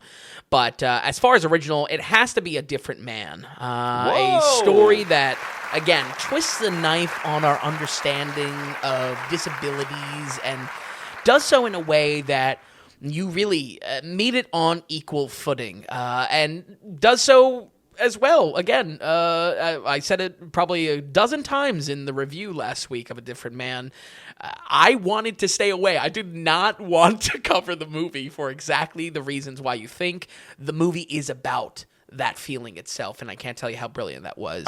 This was also written and directed by the same person, Aaron Schimberg. Yes, Schimberg. Yeah. Yep. So that is my win. Honestly, This was a hard one though, because like you, I was looking back and I was like, there's been a lot of smart, a lot of informed, and a lot of clever scripts this year. I'm shocked you picked A Different Man. Yeah. I love that you did. I didn't see the movie. It is available, I believe. It's on Max I right think now. so. And Yep. I think you can rent it, of course, on its video on demand. That is Aaron Schimberg for A Different Man. I You think surprised me with that one. I will say, I don't know if I said it in the episode, but I almost worry what's next out of what he makes as far as movie wise, because this was so well informed. It's like, not that he's a one-trick pony, but it's just like, you can't make another one about elephantitis. You're gonna typecast your own directing. Like, I have no idea. We don't know him that much. yeah, the no, director. it really is. It really out of nowhere. So, Okay, so like I said, I had 2 more. I had 4 on here. Yeah. I had fun putting these on. Yeah.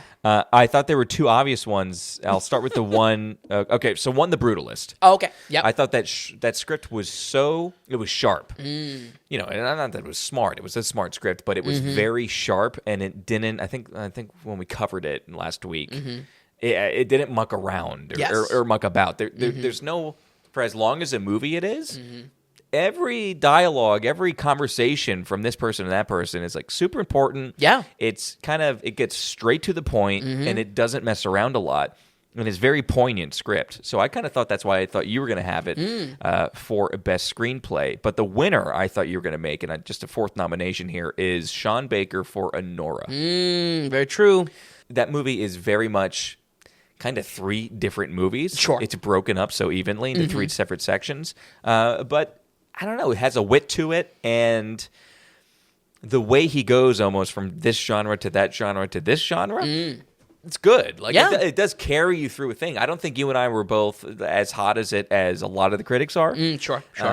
You know, we've had a whole conversation about that and what people think about Sean Baker, and just people are loving Anora. His script and his writing on this. Yeah. You can't say it was straightforward.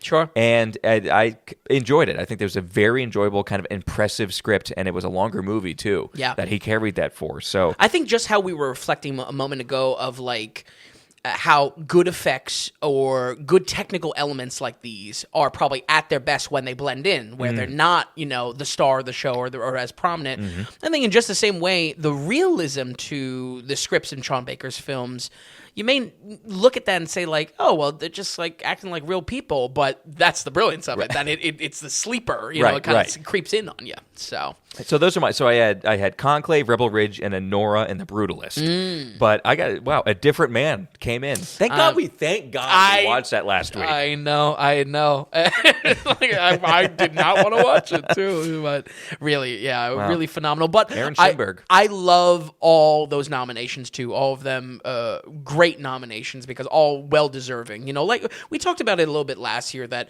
sometimes these nominations in a weaker year could easily just be the winners.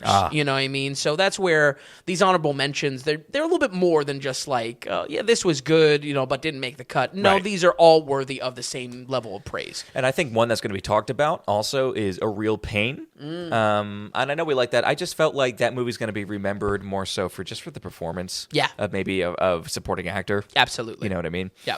Okay, so next we're kind of getting away from that. We're getting into actors more now. We're going to jump into, before we get into best supporting actor and actress, let's go into our Keep an Eye Out award. I knew it was coming up. So our Keep an Eye Out is, the Academy doesn't do anything like this, which is a shame. The Golden Globes don't do anything like this. This is either an up-and-comer or somebody who's not well known that we absolutely loved. It's an actor or actress or director. That is just like, wow, they're making their mark. Yeah. So let's just see what they're doing, or let's remember them for the coming years type of deal. Absolutely. So I have a risky and a safe one. Okay.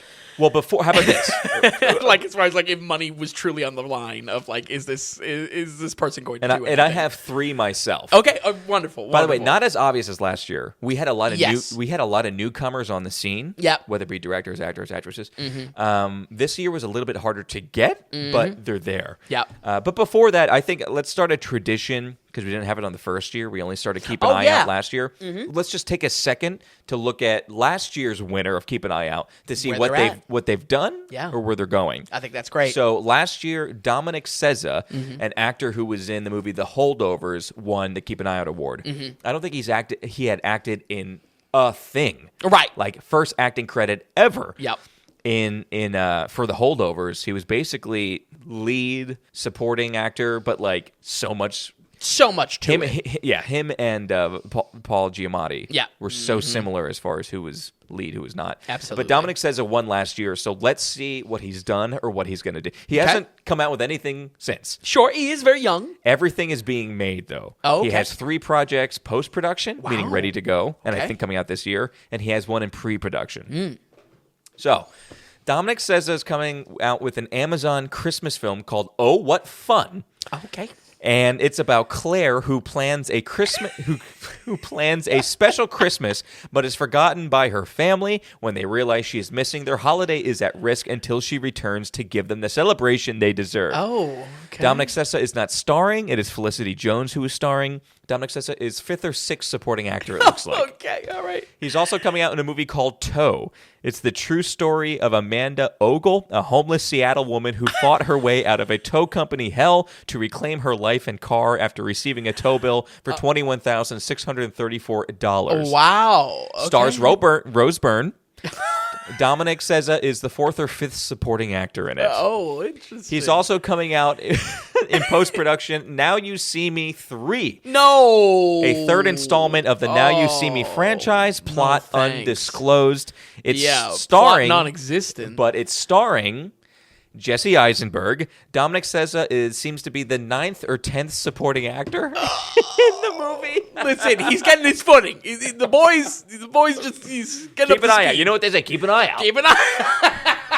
The big one, though, I brought it up on one podcast a while ago. This apparently is still happening. It's in pre-production. A movie or a biopic kind of called Tony. An Anthony Bourdain biopic starring Dominic Sessa as Anthony Bourdain. Oh, phenomenal. The script has been written, and apparently A24 is in talks to produce it. Love it. Is the latest news about it. Love it. So that's where last year's Keep an Eye Out on award Dominic Sessa is up to.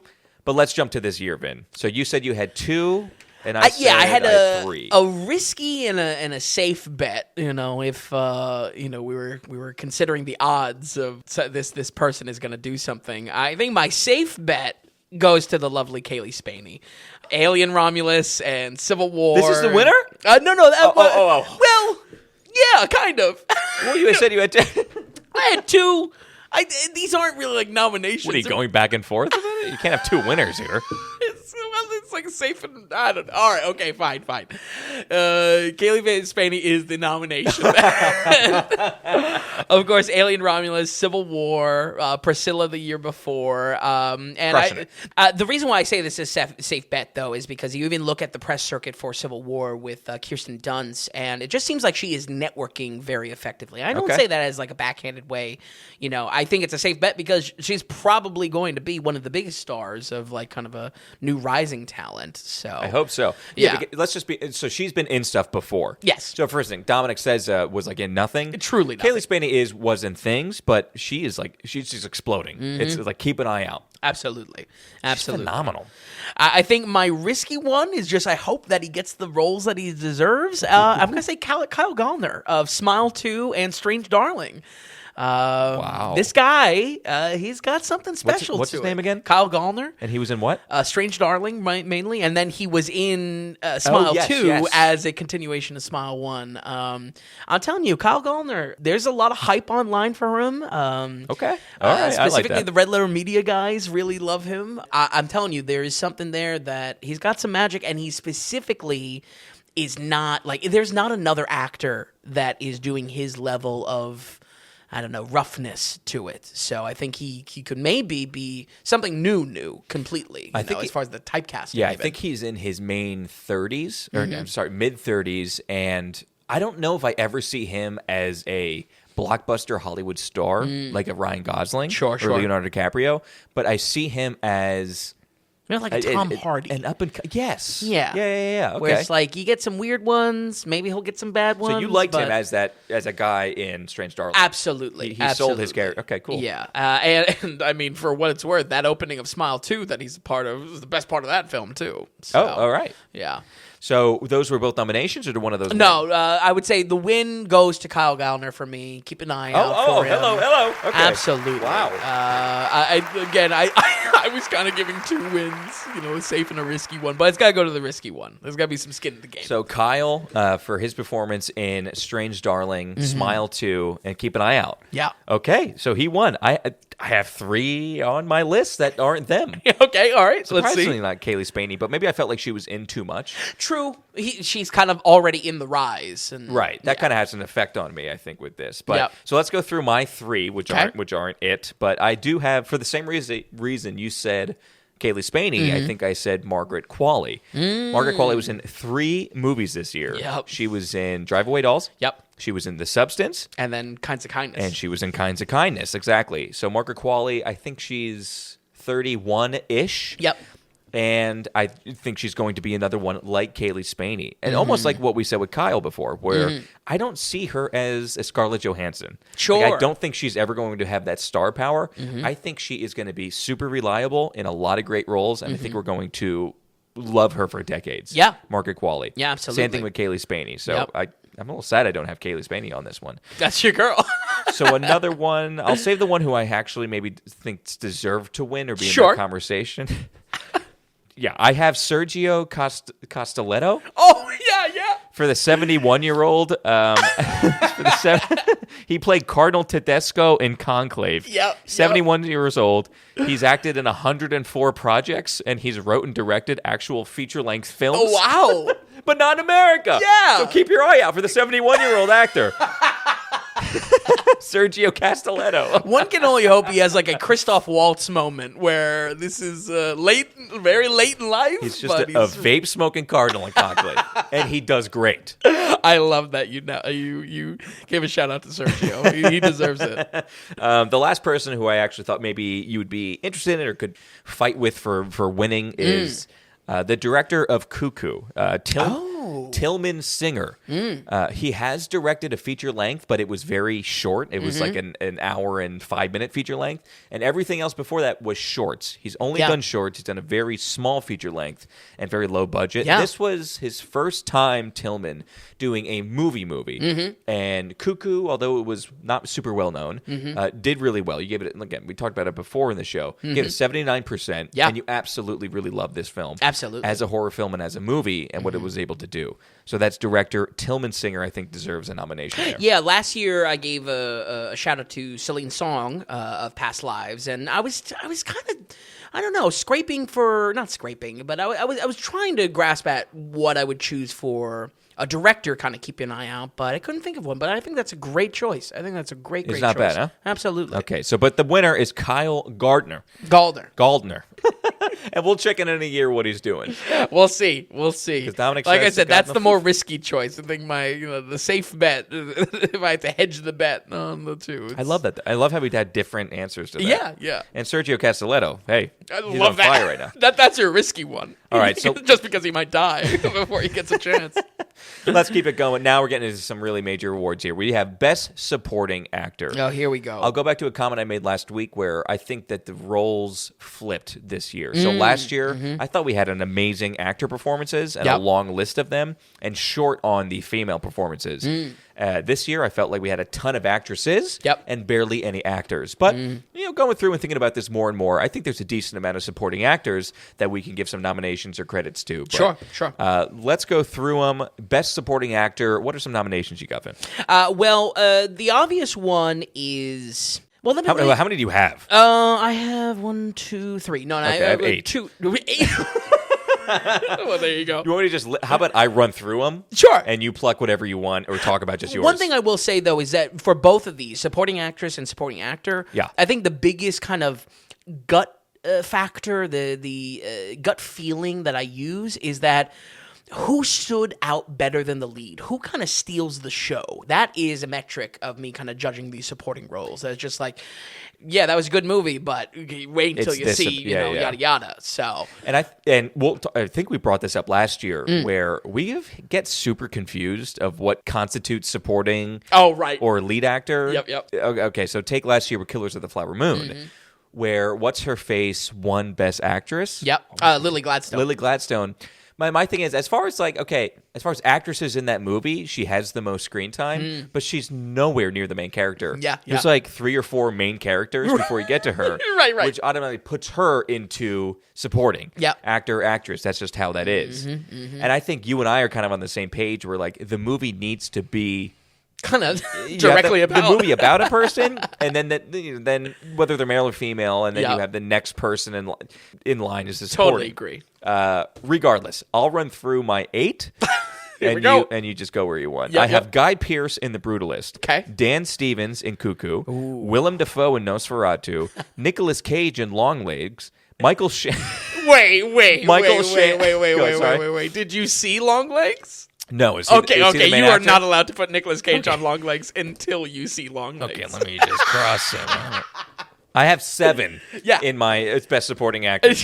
I have Guy Pearce in The Brutalist. I have Dan Stevens in Cuckoo. I have Willem Dafoe in Nosferatu. Just a personal privilege on this one. Michael Shannon in The Bike Riders. Kyle Gardner in Strange Darling. Kieran Culkin in A Real Pain. And Bill Skarsgård in Nosferatu. Those are my main 7. I don't think a lot of them deserve to win, but ones I wanted to mention just to mention. I like that. I like that a lot. Especially, I did not even consider Dan Stevens for Cuckoo. I mean, That's I would have hilarious. loved that. He was so good. I loved him in that.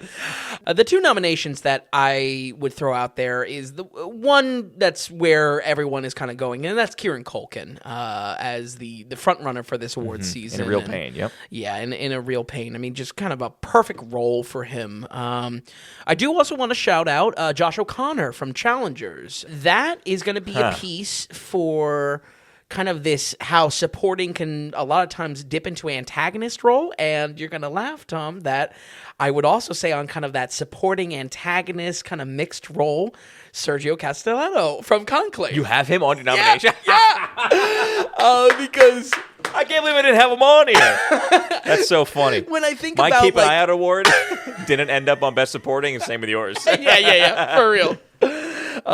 There's something to these roles. I mean, everyone loves a good villain, and I mean, I feel like these He's like roles... 4th supporting actor. He's like down on the list. Yeah.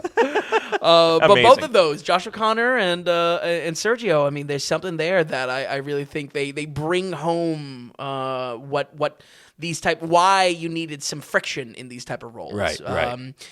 There was only one true show stealer on the male actor side, though, and that goes to Adam Pearson in A Different Man. Whoa! I don't even have him on it. This was obviously the real life afflicted version of the character in A Different Man, and I watch A Different Man. He steals the show, and that's where I think it boils down a little bit to a gut feeling of like who stood out better than the lead. Yeah, you were impressed, and I feel like he steals it. Thank God we watched that. Seriously, thank God you watched that movie. Yeah, absolutely. Wow. So Adam Pearson for Best Supporting Actor. In A Different Man. Okay, so some thoughts on my nominations. I mean, Dan Stevens in Coco. Coco. In the Pixar movie. I love that. I love also Bill Skarsgård. I mean, let's not, He's not in it much. He's not in it much, but I mean, like Pennywise, the movie would be not nothing without it, but the movie is elevated so much by this performance, especially in a career of acting now that he just he's choosing very interesting roles. We had Boy Kills World this year. Yep. Not really like a character like Pennywise or Nosferatu, but still demanding in a way. Yeah, he's doing different things with his voice, with his performance, and would love to give him a further shout out with that. The one that I actually thought was going to win was Guy Pearce in The Brutalist. That mustache. And there's something that says, and we say this often, there's something that has to do with when you're a supporting actor, but your screen time is so massive, really helps your chances. Yes. And so he's in The Brutalist a lot. Yep. I just also happen to find that he's very good in The Brutalist as well. I think that a great example of that from years past is like a Christoph Waltz in Inglourious Bastards or Django, where it's again, show stealer as far as my metric, but also screen time by your metric. Well, look at the winner last year for you. Was Bobby in Killers of the Flower Moon. Bobby! He's apparently playing 2 characters in a movie coming up. Yeah, we'll talk about that. Okay. All right, so Best Supporting Actress. And like I said, I think we're really getting into some good performances here. Yes. So I have 1, 2, 3, 4, 5. I have 6. I only have 1... Okay. Not going back on your observation, though. I 100% agree that we were more stacked on actresses than actors. Yeah. Let me run down these. Absolutely. And then God knows the winner isn't even on my list. Okay, so I have Margaret Qualley in The Substance. Okay. Tilda Swinton in Problemista. Ariana Grande in Wicked, 'Kay. Zoe Saldana in Emilia Perez, Yep. Zendaya in Challengers, and Kaylee Spaney in Civil War. Okay, interesting. Well, I definitely like Kaylee Spaney. I would probably knock Zendaya out of Challengers. Challengers confuses me. So I'm shocked. I would call her the lead one. So this is what confuses me about Challengers and Yeah. why I didn't put one of the guys in Best Supporting. I don't even know where to put them. Sure. It is such a Kind of like three leads, it's basically. such a trio. It's crazy. Yeah. You're right. She is kind of lead though. Yeah. When it comes to earlier in the list, Ariana Grande, Tilda Swinton, Margaret Qualley. Tilda Swinton, Yeah. one of mine that I have nominated here, just because, again, Problemista, definitely a very forgettable movie as far as like everything that came out this year. A great performance from Tilda Swinton, though, in the way that you love Tilda Swinton. Yeah. Like better than The Killer that she was Yeah. also in this year. Yeah, absolutely. There was just so much to, if you are a Tilda Swinton fan, there was so much of just like her kind of quirkiness that she was able to bring to that. So, okay, my one nomination is going to be Rebecca Ferguson from Dune 2. Hell yeah. Definitely up there. Yeah, hell yeah. That is definitely me showing a little bit of my love of just how much the Bene Gesserit are in that story and how strange and conspiratorial it mixes. And we love her. Yeah, and also, not that it has to be the biggest factor, because if it was about like prosthetics and how much time you're in the makeup booth, I don't know, Bill Skarsgård probably would have won the last category. But Right. The amount of tattoos that go under her, you know what I mean? Like, this is really, that's really demanding stuff. She was funny in this because at times, I mean, she's hamming it up in this movie sometimes. Yes, Like yes. she's going ham. Absolutely. But it does work. It has a She has an Emperor Palpatine vibe, which I love. She sells it. Yeah, All right. absolutely. So that was your nomination. Who do you think is best supporting? I think no one stole the show. Again, it's about kind of I like this movie better because of the supporting over the lead. Yeah. You're gonna think I'm crazy, but I think no one stole the show, actor or actress, than Katie O'Brien in Love Lies Bleeding. I feel like she lit up the screen. Physical performance,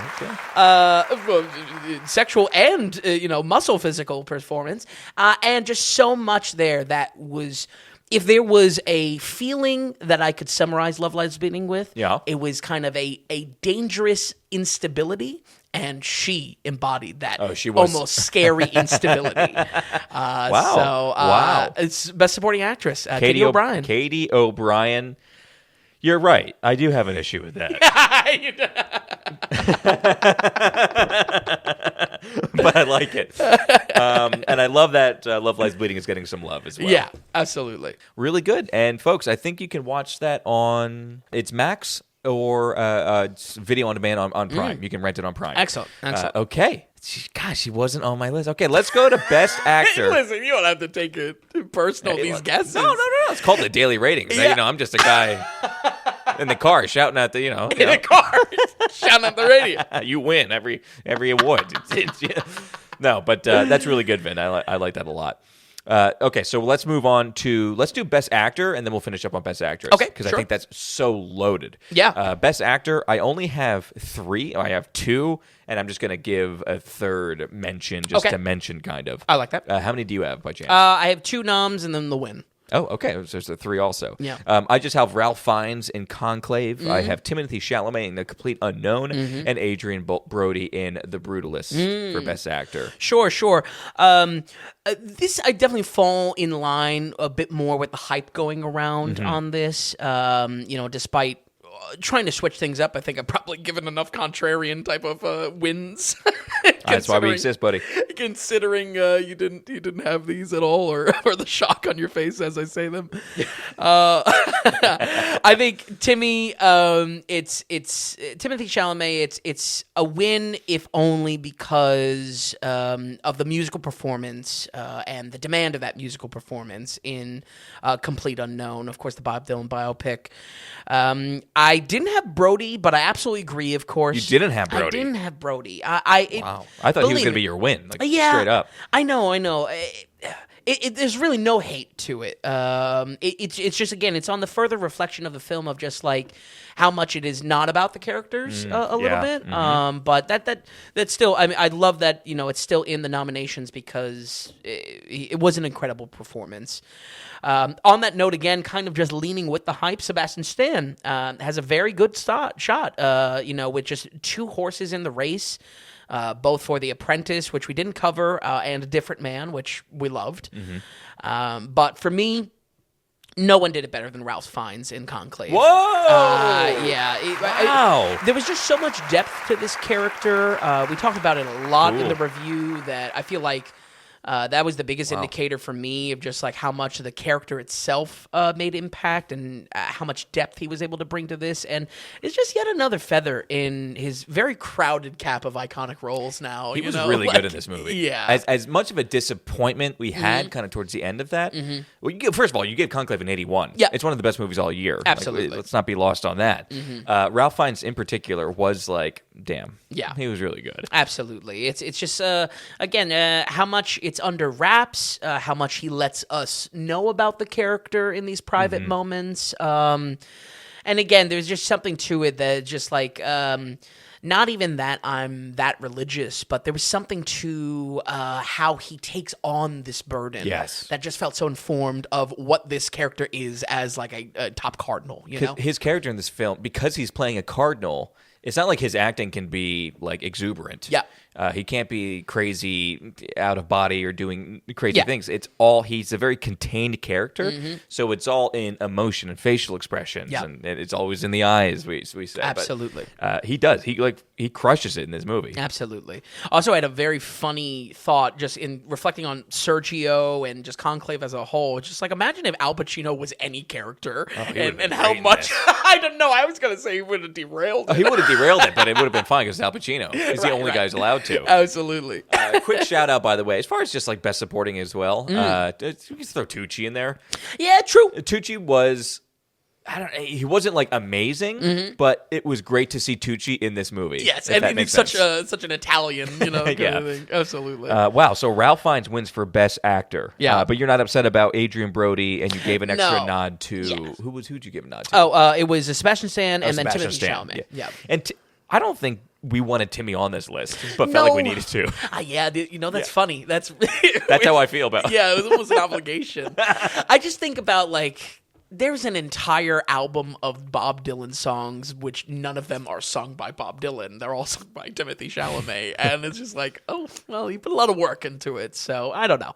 I did want to give the nod at least. Okay, and that's even, if anything, especially because I'm not a Bob Dylan fan. So I think, let's just say for the Academy Awards, I don't think Ralph Fiennes has a chance of winning. You would pick Brody over Timmy. I think so. Yeah, I'd pick Brody over Timmy, and I think Stan and Brody are neck and neck, honestly. Yeah, I think it's really just how much you like each of the movies. Right. Okay, so now we're going to move on to, so that is Ralph Fiennes in Conclave. Great, I'm glad that's something from that one. A Best Actress now. Again, I think this is loaded. I have... Oh, yeah. I mean, the lists online... I have 9, yeah. ...are like 15 plus of what could potentially be in the thing. It can go a lot of different ways. Yeah, and I think, honestly, I was a little frustrated with that because it was just like, again, it's like 15 roles, but it's like all in Q3 and Q4, as far as the movies to come out. And it's just like, I don't know, there's more here. So. Right. There's even more. So. All right, so I'll run down mine. Again, how many do you have? Less I got 9? 1, 2, 3. No, I limited it. Less than 9, yes. Okay, so I have, and in no order, Lily Rose Depp as Ellen Hutter in Nosferatu, Hunter Schafer as Gretchen in Cuckoo, Nell Tiger Free as Margaret in The First Omen, Mikey Madison as Honora in Honora, Demi Moore, I used to say Demi Moore. Yeah, I think it's Demi Moore. Apparently everybody's calling her Demi. Demi Moore as Elizabeth Sparkle in The Substance. Yep. Willa Fitzgerald as the lady in Strange Darling. Kristen Stewart as Lou in Love Lies Bleeding. Sandra Huller as Hedwig Haas in The Zone of Interest. And Juliette Binoche as Eugenie in The Taste of Things. Yes, Eugenie. Interesting. I love that you did that. Yeah, because that was such a such a sweet and tender role. Man, yeah, I really do love that movie. That's my 9. All right. Well, I would say again, there's a bit of frustration here in nominees, which I really shouldn't, even bother because again, these awards don't matter. Other than our matter. We matter. I meant to say. I will say I love that Demi Moore is the front runner. Yeah, Demi. Sure. For most because I don't. Oh, you don't? Yeah. Okay, so the reason why it's only a nomination for me is because everything that I love about The Substance is definitely related to how vulnerable and unflattering Demi Moore is put into, and the type of story that conveys as far as the female aging process and how critical that can be. Yeah. At the same time, though, I didn't think it was an award-winning performance. I'm really not knocking it, and I almost feel bad that I'm not giving it the win because it's like this is the closest we're ever going to get to a horror movie like actually making some moves in award season. If you can call it a horror movie, but okay, all right. So I agree with you. Yeah. She deserves a nomination, but in no way deserves a win. Right. And my thing is because I don't think she's in it enough, and I don't think she does enough. And I'm not saying like that's on her. I think it's the writing, the screenplay, the story. Yep. It's just the movie itself. Right. I don't think she's given a big enough platform to have at it. Right. I feel like it's very in, contained. Yeah, it's also in the line of female actresses getting awards for deliberately unflattering stuff. I forget what movie it was, but Charlize Theron got one for, I think... Was it The Monster? Maybe, yeah, I think so. Where she played like the kind of the trailer park woman or whatever. But yeah, shouldn't not be summarizing it without doing some research. But there is just a long line of these nominations for intentionally unflattering roles, and I think that's great, especially because Demi Moore is gorgeous, and she puts it out. Put it out, yeah. And we mentioned it before on a previous episode. Like we loved her putting herself out there much more than Margaret Qualley. Nope. The different episode, Baby Girl. Oh, Nicole Kidman. We loved Demi Moore putting herself yes. out there more than Nicole Kidman putting her out there. Absolutely. Because there was it's just had more story. It had more heart. It had more going on. It had more to say, in the role itself. Truly, it actually did, yeah. I also think Mikey Madsen, she just brought so much to Honora. She held it on her shoulders. Yeah. Absolutely. Yeah. And we've talked about that movie a lot now on the podcast, just between episodes. But I feel like it's all sealed by that final scene, ripping your heart out clean. That nomination gets to her. But for me, there was only one role that just won me over and had me on the edge of my seat for every second she was on screen. I have no idea. Best Actress goes to Willa Fitzgerald for Strange Darling as the cornerstone of why you watch Strange Darling. You freaking love that movie. I'm telling you. 83%. You love that movie. It is a blind recommend, and if there is a reason why it's a blind recommend, it is how Willa Fitzgerald unfolds this character. She's that good in it. Yeah, absolutely. And another one where she's in nothing. Like Kyle Gallner, she's in stuff, but not nothing that people are falling over, People, don't sleep on the movie Strange Darling. I'm telling you. Willa Fitzgerald just playing the character's name, the lady. Yep. In Strange Darling. Fantastic, Vin. Really, really good. But all very well deserved. I mean, even to the huge list of nominations. Yeah, what did you think? Not bad. I think that's great. Yeah. But again, it's just so much there. I mean, I love that in your nominations, you're looking more past, to earlier in the year, especially Kristen Stewart as Lou. Yeah. First Omen. I mean, that there's a scene that she definitely earns that nomination. But yeah, there's just something to it that I feel like the reason to watch Strange Darling is for her role. Wow, she's that Willa Fitzgerald. Okay, and I had her too, my nom. So okay, Yeah. So Willa Fitzgerald as the lady in Strange Darling as Best Actress. We have two more folks in the main awards: Best Director and Best Picture.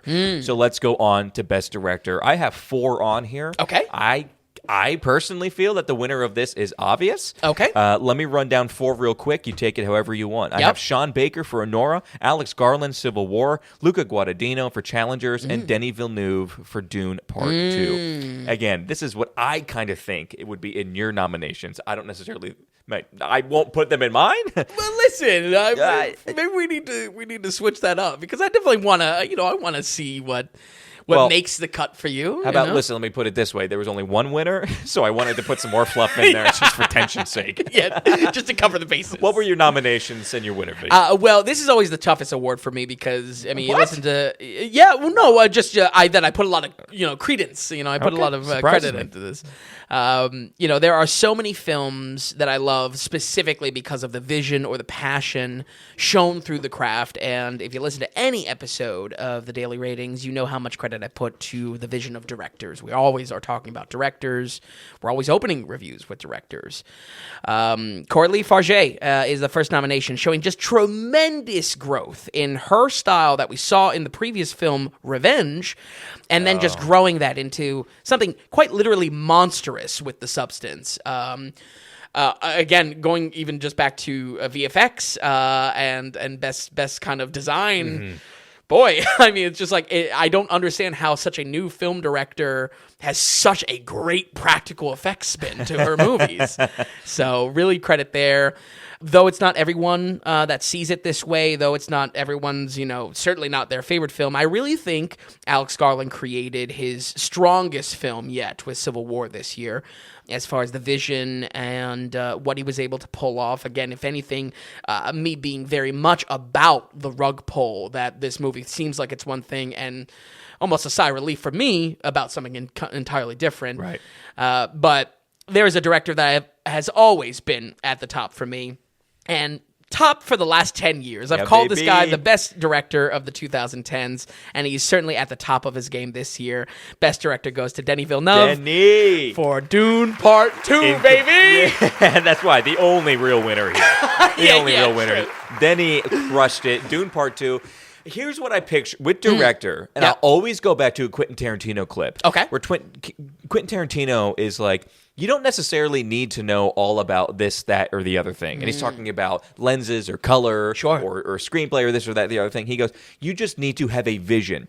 And if you can easily and effectively talk about what your vision is, then you just hire the right people and they can take that and make the movie. It's your job to be the main person. And that's Denis. Yeah. Denis had a specific vision of how he wanted it to look, so he went to the great Craig Fraser, cinematographer, and Craig Fraser got it. The music with Hans Zimmer, same thing. Denis had the exact style, what he wanted this film to be, because apparently he just loves Dune, the book, so much. Grew up with them, and that's why I feel like it's so well informed, too.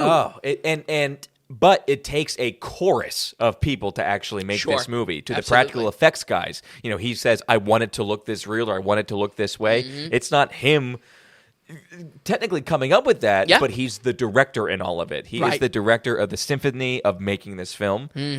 And he's the obvious winner for us. Yeah. Both of us. Absolutely. I mean, maybe another shout-out could have been Eddie Slider, Edward Berger for Conclave.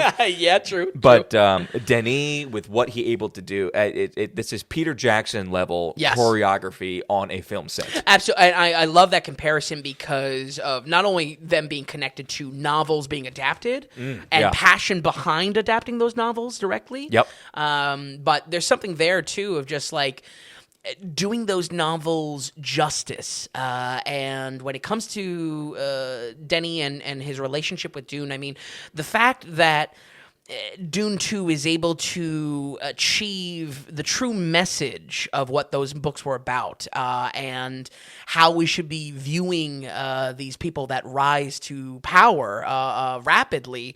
There's something there that I was just like, man, that's a dream come true for him. That's a dream come true for me because I've always loved him as a director. You did. Best director of the 2010s. I'm telling you, Denis always been my boy. He's on. By the way, he might be 2020s. Yeah, who knows? Like, he is top-notch guy right now. Absolutely. Excellent, Vin. So Dune Part 2, Denis Villeneuve for Best Director.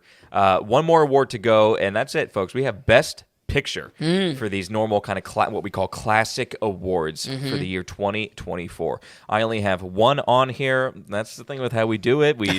we're ratings based, so you writings on the wall. kind of look at the numbers. Vin, I'll pass it to you. Best picture, best film of 2024. Take it away. Sure. Well, it might be obvious what I pick here, but it's, I gave it a really solid week of consideration, if not more, really all year, honestly, but a solid week of what I think best picture should go to. Like I said, I think Civil War might be Garland's best movie to date. I also think in terms of what a movie feels like when I want to recommend it, if you will, the essence of why we're doing this podcast at all. Strange Darling is just something that it's just like, it was such a blanket recommendation. I didn't even want to put words to it. And I feel like that is very strong.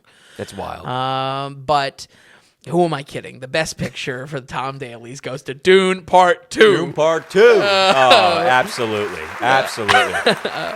One of the few films that I would ever dare to compare to The Godfather Part 2, and let's hope it stays that way because Dune's story gets pretty nuts. I mean, he is doing Dune Messiah. Apparently, the script is basically done. Look, my biggest problem with this film always was the writing. Sure. Apparently, Denis Villeneuve came out and he said that he doesn't really care about writing. I think it shows. But this movie is, obviously it's my number one. You gave it the best score. It is the first time of all of the daily ratings. Like I said, we launched this in early 2022. Yep. We've done hundreds and hundreds of movies. It is the only film to reach past 90% while recording the podcast. Right. You gave Dune Part 2 a 91%, and it's so deserving. It is the best blockbuster I have seen since blockbusters were actually a thing. Sure. I mean, I think personally post Batman movie, Dark Knight. Post Dark Knight, this is the best blockbuster. Sure. It is incredible. Yeah. It is absolutely incredible. And we enjoyed ourselves a big time. This is the one we saw this. We saw this one day. The next day, boom! I went to go see it. Yeah. It was just so good. Okay, so Dune Part 2 wins Best Picture for 2024. Vin, excellent. That was a good review. I was shocked when you gave it over a 90. It was like a 30-minute review. You're going ham on it. And it makes sense. I mean, when you gave it a 91, like, wow. Yeah, I loved so much about it. All right, folks, so those are our main classic awards, and we're going to keep this show going.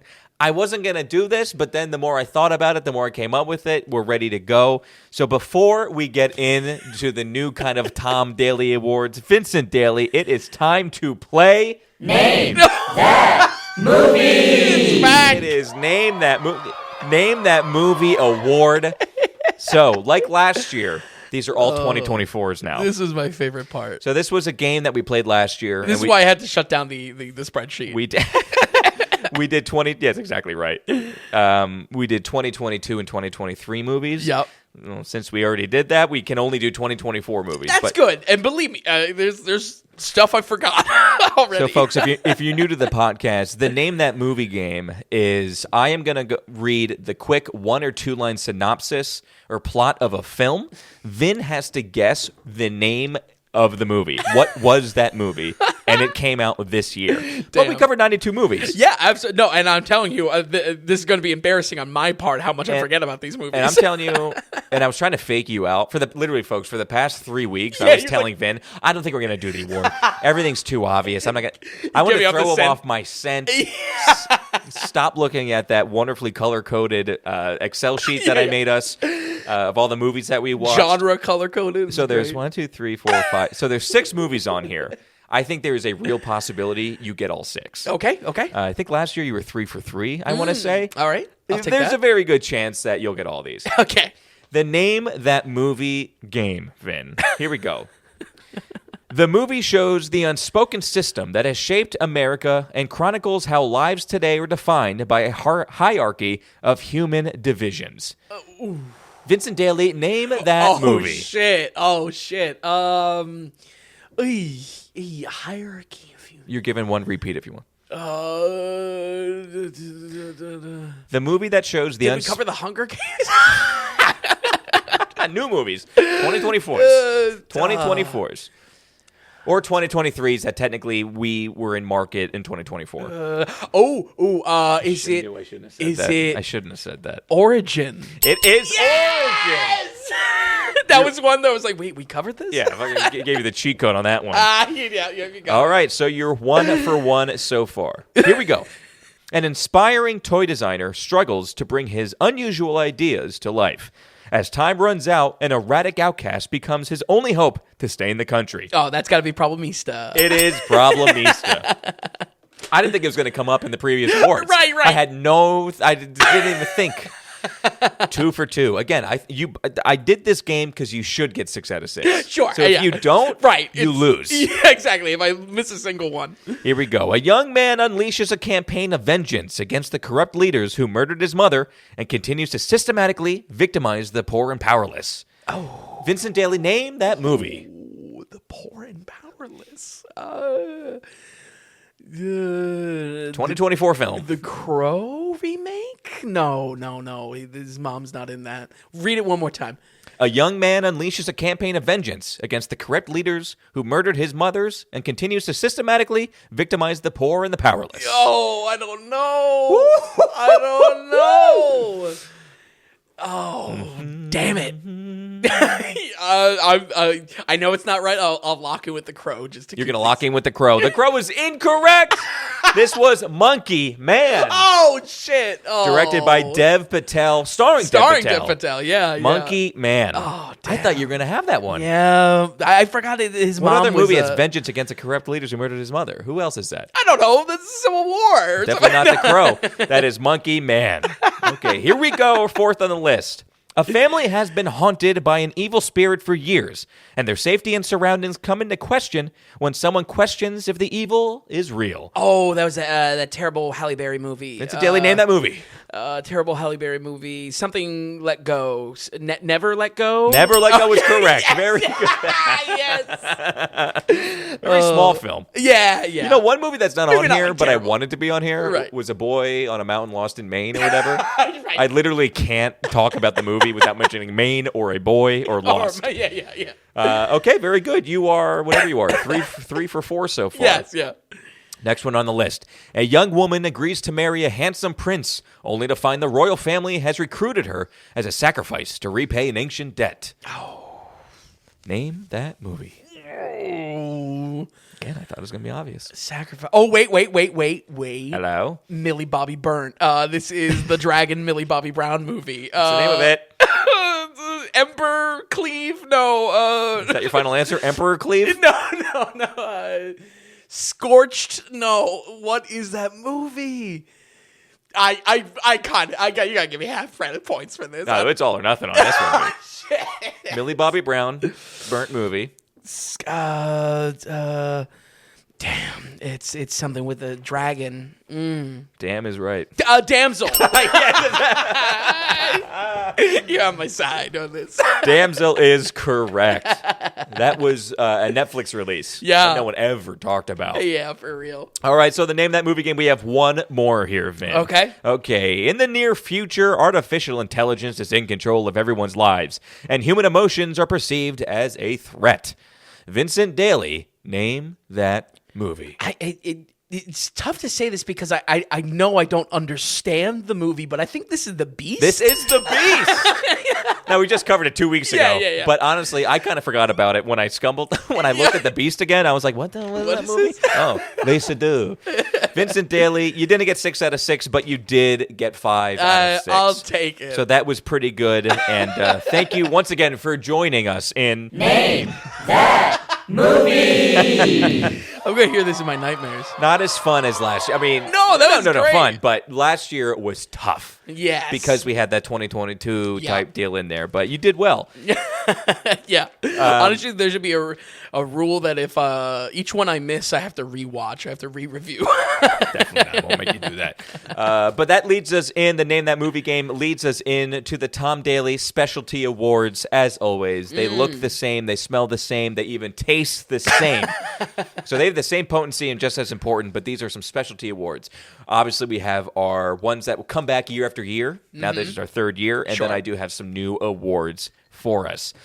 So our first on the list, let's do our Sweet Smell of Success Award. Oh, yes. So new listeners to the podcast, in our first year of the podcast, Vin covered the film Sweet Smell of Success. And the movie came out in the 50s. Vin generally hates movies that come out with the 50s. Yeah. So does Quentin Tarantino, by the way. Yo, nice. But this was just on a list because it was on a list, and he ended up loving this film. It got an 87%. So we call it the Sweet Smell of Success because this film's not about the best film that we watched or covered all year. It's about the most surprising, the one that surprised you the most in a good way. I love that. And this award is for all year, not just 2024. So it covers podcast-wide. Okay. Sweet Smell of Success Award for the most surprising film. Transformers 1, The Substance, Strange Darling, The First Omen, The Taste of Things, Cuckoo, Love Lies Bleeding, The Fugitive, The Hustler, and A Different Man. It's a lot of movies I hit you with, but there were some surprising films. Yeah, I want to say, and if anything, full credit to you sparking the Paul Newman unofficial actor study. I think it's The Hustler. There's a Hustler win? Hustler win. Sweet Smell of Success. Ding, baby. Ding, ding. Just because they're both in black and white, too. Poison, George C. Scott. Yes, absolutely. So you're giving it The Hustler. Yeah. I think you gave it new movies the last two. Yeah, I just feel like The Hustler, man, that was such a great movie. It struck you in a certain way, huh? Yeah. Also a case where it was just an instant buy. Like, fantastic. So not Transformers 1? Yeah, why did you put Transformers 1? I put Transformers 1 because, like... It was like, oh, yeah, this is competent. I think it was a slow week, so we were like, we have to watch this. Right. I came and saw it with you because, like, to take the edge off, Yep. to not make it so terrible. And we both walked away being like, it wasn't horrible. It not being horrible was Sweet Smell of Success territory for us. I forget what we gave it or what you gave it. I think it was like high 50s. I think so. Maybe it cracked 60s. Yeah, you give it a 61. Yeah. That's Sweet Smell of Success. That's But honestly, I didn't think you were going to give it to The Hustler. Very happy you gave it to The Hustler. yeah. So that gets the Sweet Smell of Success. Next, folks, so the alter ego of the Sweet Smell of Success, we have the Kane Mutiny Award. Again, so this movie came out in the 50s, but the Kane Mutiny, it is a very well-known movie. Oh, yeah. Vin was thinking he was walking into this film going to love it, and he hated it. The Kane Mutiny in our first year of the podcast got a 39%. So the Kane Mutiny is the most disappointing. Yeah. Not necessarily the worst film. Right. But the most disappointing film of the podcast Got wide. a few in mind. Podcast wide in the year 2024. So we have Vertigo, which you gave a 49%. Oh, man. Megalopolis with the 26. Joker, Folie à Deux with the 44. Oh, man. Drive-Away Dolls.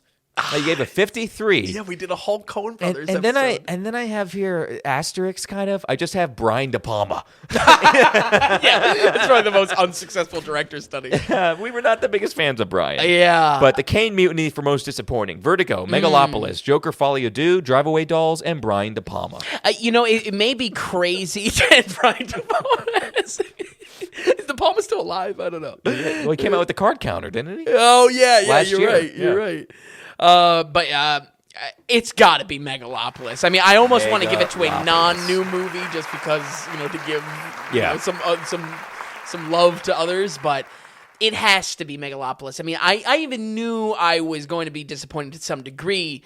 The deciding factor there is how much bottomless disappointment I experienced. You were mad. You were angry. Yeah, I was really angry. Producer Sean said afterwards, you were like visibly upset about the I was shaking like what has Lily happened. Rose Depp in Nosferatu. I was seizing with anger. Oh, man.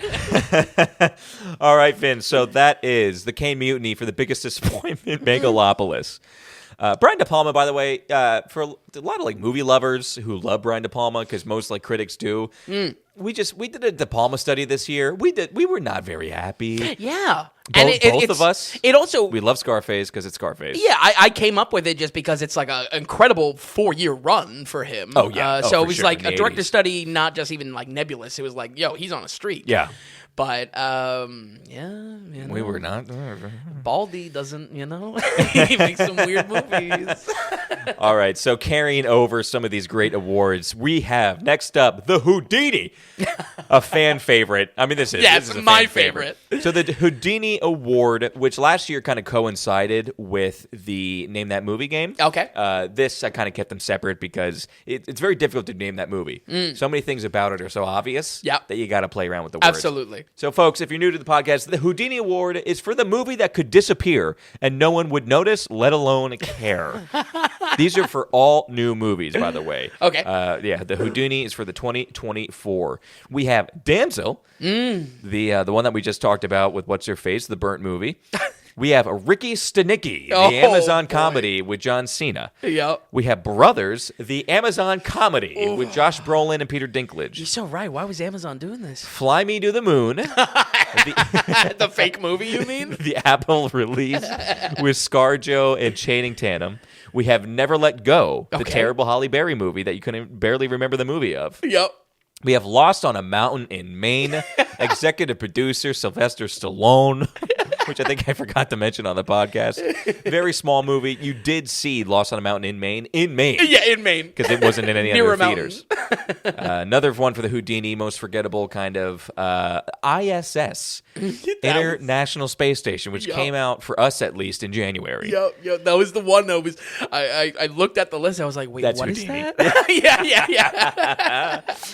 And then the other one I have for the Houdini is Orion and the Dark. This is the animated film that came out on Netflix. I was actually excited about it. Yeah, is Kaufman. Yeah. The same guy that did Adaptation and Anomalisa and whatever. It was a kid animated film. But Houdini Award, the movie that could disappear and no one would notice, let alone care. Damsel, Ricky Stenicki, Brothers, Fly Me to the Moon, Never Let Go, Lost on a Mountain in Maine, ISS, and Orion and the Dark. Wow. I love how you just close your laptop. Like, your work is done. Everything else is my 13 sheets of paper. I'm packing up. No, it's got to be ISS because I literally have that experience. Yes. Honestly, it kind of... Can I add one more? Ooh, Can I add the Borderlands movie to this? Oh, sure. Because more so just on the second half of the Houdini description, a movie that would be maybe better without the world remembering it. Well, let me tell you why I didn't put it on here. Okay. Because it was in the Rolodex there. Yeah, the Rolodex. So the reason why I didn't put it on there is because Borderlands is like a massive game franchise. Sure, and there's has a new lot one of love. coming out. So I feel like a lot of people are actually going to remember this film. Yep. Because of how much it hurt them. Sure, yeah. But so in an instance, one that can't be forgotten about. It's a scab. Right, exactly. So Borderlands, honorable mention, but ISS. Yes. I mean, it really does stick out. Like, oh my God. It doesn't make sense that it doesn't exists make still. sense. Yeah. Okay, so ISS, the Houdini. I bet everybody, 95% of the listeners, don't even remember what we're talking about. Absolutely. But it was a movie that came out. To the point that even when I looked at it, I thought it was that space station movie with Jake Gyllenhaal. I was like, wait, I covered that this year? Wasn't that Life? Yeah. In like 2014. Exactly. I was just like, did he make a mistake? Was this actually released this year? By the way, I think Rebecca Ferguson is in. Yeah. That's how much you forgot about ISS. Yeah, that's how much. Yikes. Nope. Okay, so going on. This is another award that we started last year. I'm carrying on to this year. Okay. One that we're not carrying on from last year that people really liked was the General Anesthetic Award, the movie that most likely, most quickly to put you to sleep. There was just too much with the Houdini and other things. It wasn't quite as obvious as last year. Right. Like not last as year, clear as the snoozer. There were some snoozers. We are carrying over a Flip of a Coin award. So this award was meant kind of for the 50%. Okay. One, because we often call the 50%. Flip of a coin, take it or leave it. Yeah. But also you gave multiple 50% out, which you Right. normally don't do. This is a little bit different. So in 2024, you gave 5 films a 54%. I'm going to list them off, and you have to say, although they got the same rating, what is the best I love film? that. You're That's gonna great. Flip a coin, tell us what's the best. Okay. You have Immaculate, which is a horror film, I think. Yeah. Okay. With Sidney Sweeney. Kingdom of the Planet of the Apes. Yeah. The Bike Riders. Oh, wow. Saturday Night. Nice. And Juror Number 2. Oh, wow. They all got 54. They all got 54%. So Vincent Daly, flip that coin. Which film is best? Which is best? Oh, It probably has to go to juror number 2. What? No, Really? I don't know. Well, I don't know. Hey, don't let me... Yeah, I think it does. Okay. But Bike Riders is maybe second. I don't know. I mean, I think this experience right now is why they're all 54s. All right, so flip of a coin for the 2024 54% juror number 2. Yeah, give it to Eastwood. Why does it go towards that? Is it Eastwood or is it Nicholas Hoult? Or J.K. Simmons? Yeah. I think it's just because even though it was like this semi-educational movie, it was very unique. And maybe, I don't know, it could be shown in classrooms. I don't know. It could be. It totally could be. All right, then. Very good. So the flip of a coin for 2024 goes to juror number 2. Well, the flip of a coin continues, Vin. If you had a guess, now we covered 232 movies, or something like that, 233, 223, whatever. So obviously, there's going to be a lot of films that get the same amount of score. So this isn't 2024. This is podcast wide for the previous year.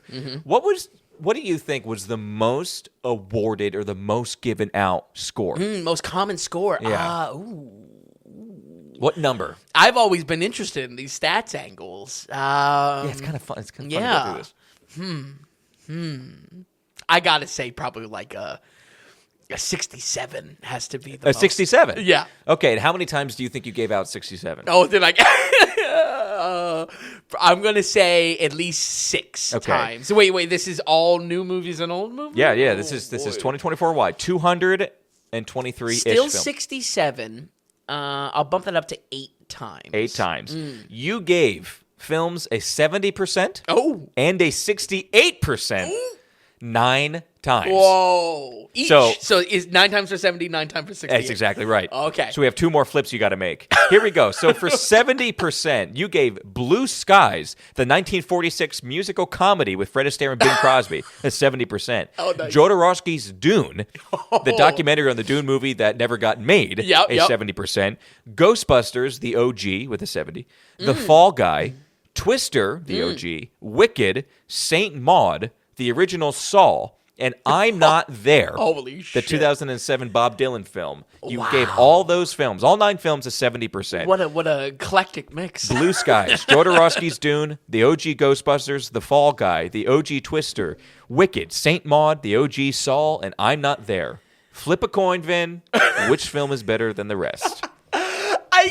I think I'll get heat if I don't say original Ghostbusters, just because a 70 is like very harsh. Is that what you're going with? I think so. I think if I really What's your heart say? My heart say, like, if I had to put any of those movies on, it'd be Twister? the Dune documentary. Oh, okay. Yeah. It's gotta be Bill Pax. You're gonna upset somebody regardless. Okay.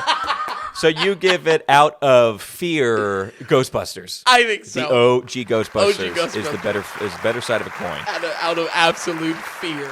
All right, let's get the award going. Flip the coin, Vin. These all got 68%. Wow. 9 movies. Easy A. If, otherwise known as Imaginary Friend, the Ryan Reynolds freaking Jim movie.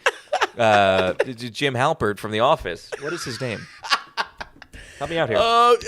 John Krasinski. Yes, that animated, not animated film. If Easy A. If Blood Diamond. That's it. It pissed you off. The Man Who Knew Too Much from 1956. Okay, the OG. So Alfred Hitchcock. Oh no, that's Alfred Hitchcock came out with The Man Who Knew Too Much in the 30s. Right. He then just redid the whole movie in 1956. Right. You gave that a 68. Yep. The OG Mad Max, Alien Romulus from this year, Nora from this year, 3 Godfathers, the John Wayne somewhat Christmas, somewhat religious movie, and Lord of the Rings: War of the Rohirrim. Wow. If anything, 68 apparently is my score that I love. That's the Tom score. Blood Diamond, Alien Romulus, 3 Godfathers. That's right. They all got 68%. Flip a coin. Which one is the best movie? Easy A. If Blood Diamond, The Man Who Knew Too Much, Mad Max, Alien Romulus, Nora, 3 Godfathers, Lord of the Rings, War of the Rohirrim. I gotta say Mad Max won. Wow. I tell you what, you are shocking me on all levels right now. I really I thought you give it to Nora.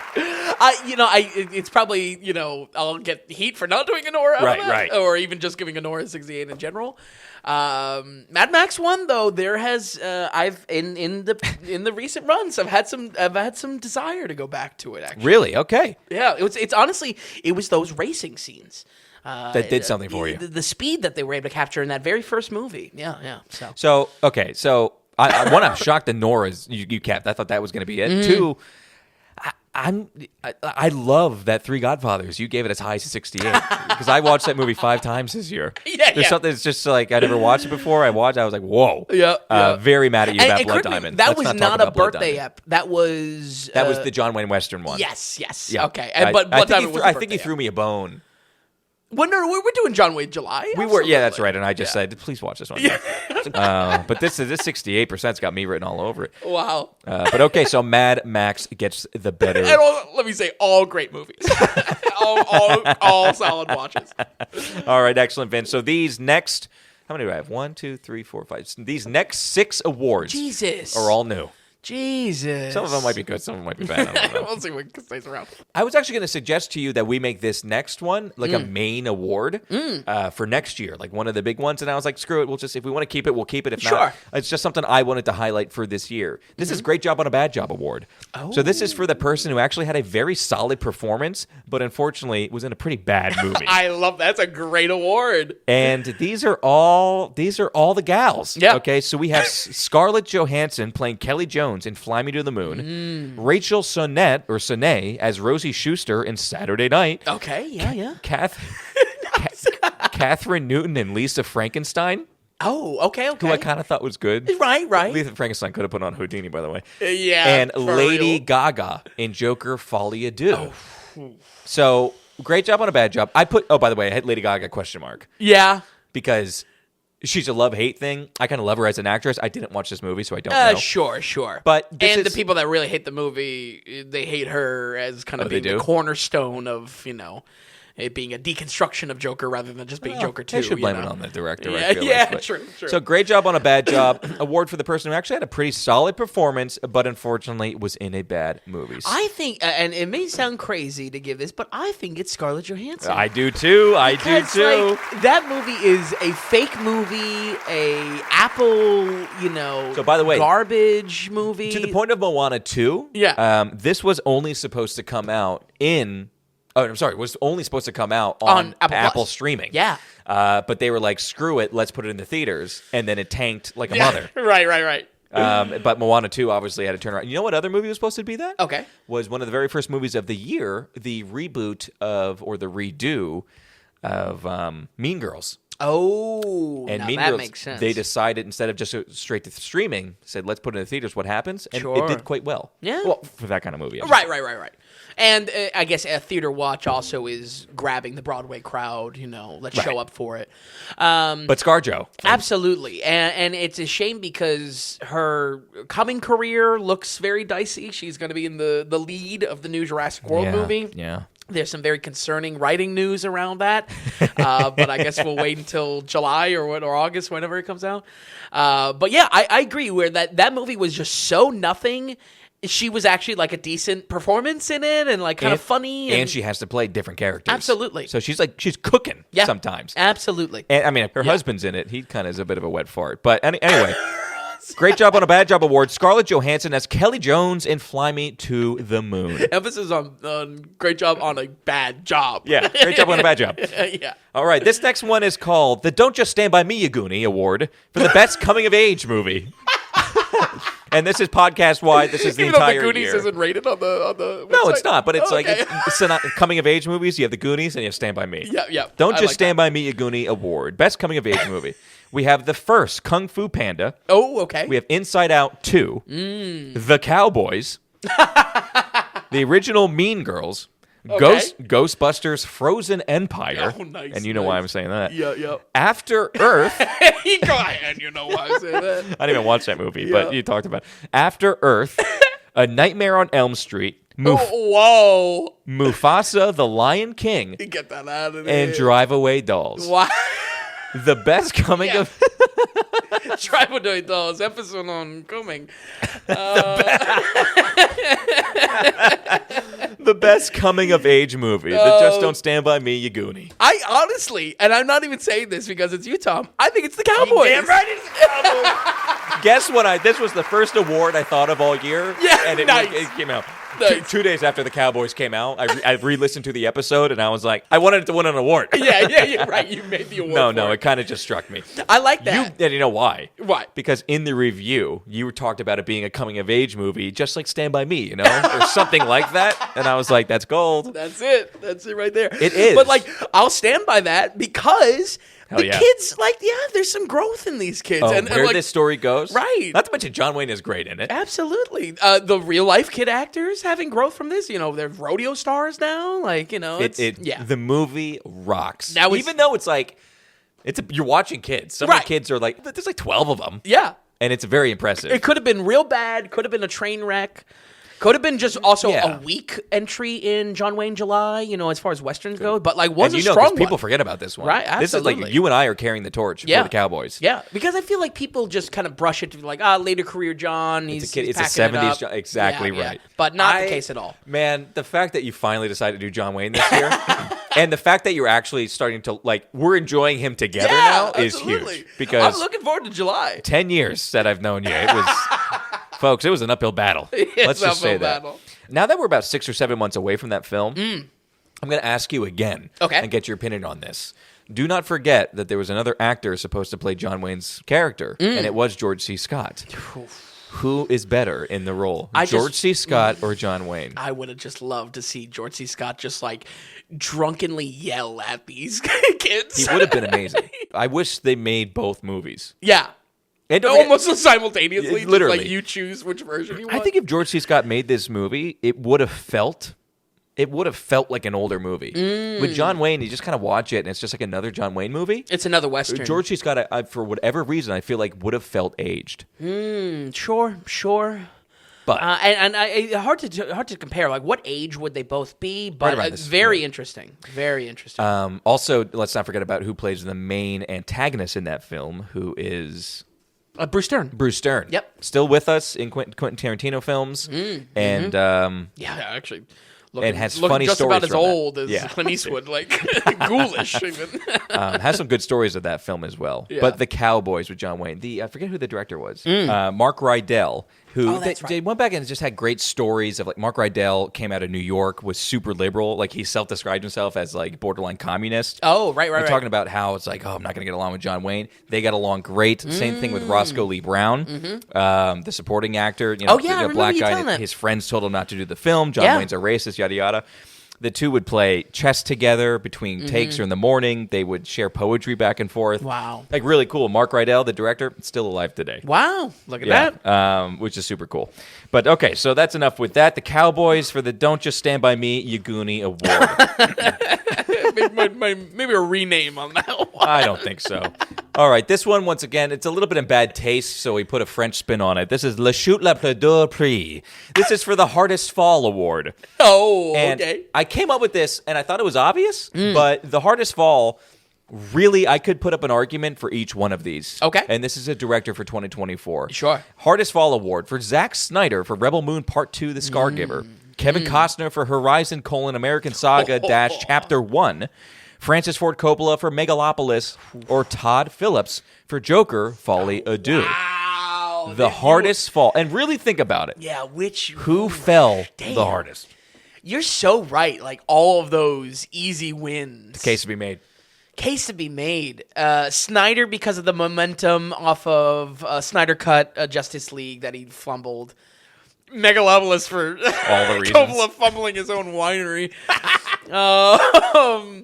Man, one more time. Let me just hear him. Okay. Oh wait, no, Horizon. Zack Snyder for Rebel Moon. Horizon, maybe just because he's not gonna finish his own movie. Kevin Costner for Horizon. Francis Ford Coppola, Megalopolis. Todd Phillips, Joker: Folly Adieu. Now, I know I'm in the outlier for Folie à Deux. I feel like I can give an argument for all these. Okay, yeah. Do you want to hear? Oh, what I sure. have to say? Okay. Absolutely. So Zack Snyder, the reason why I put him in this is because he's been falling the hardest, the longest. Yeah, sure.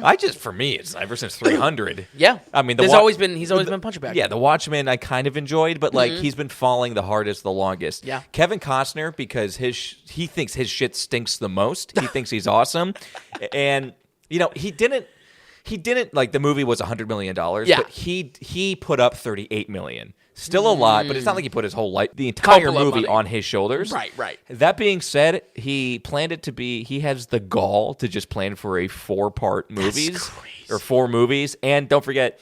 Chapter 2 is supposed to come out 6 weeks. It's in the can. It was supposed to come out 6 weeks after Chapter 1. That's how much balls he had, and that's how hard it fell. Francis Ford Coppola, because he's the guy who did The Godfathers, and he really did put up $100 million for the film. Yeah, for real. And Todd Phillips, Joker Folie à Deux, because like you might not think about you might not expect much for the guy that came up with the Hangover movies, but like the Joker, right? Still to this day, it's the #1 rated R film internationally. Wow. Ever. Wow. It is the second most in domestic.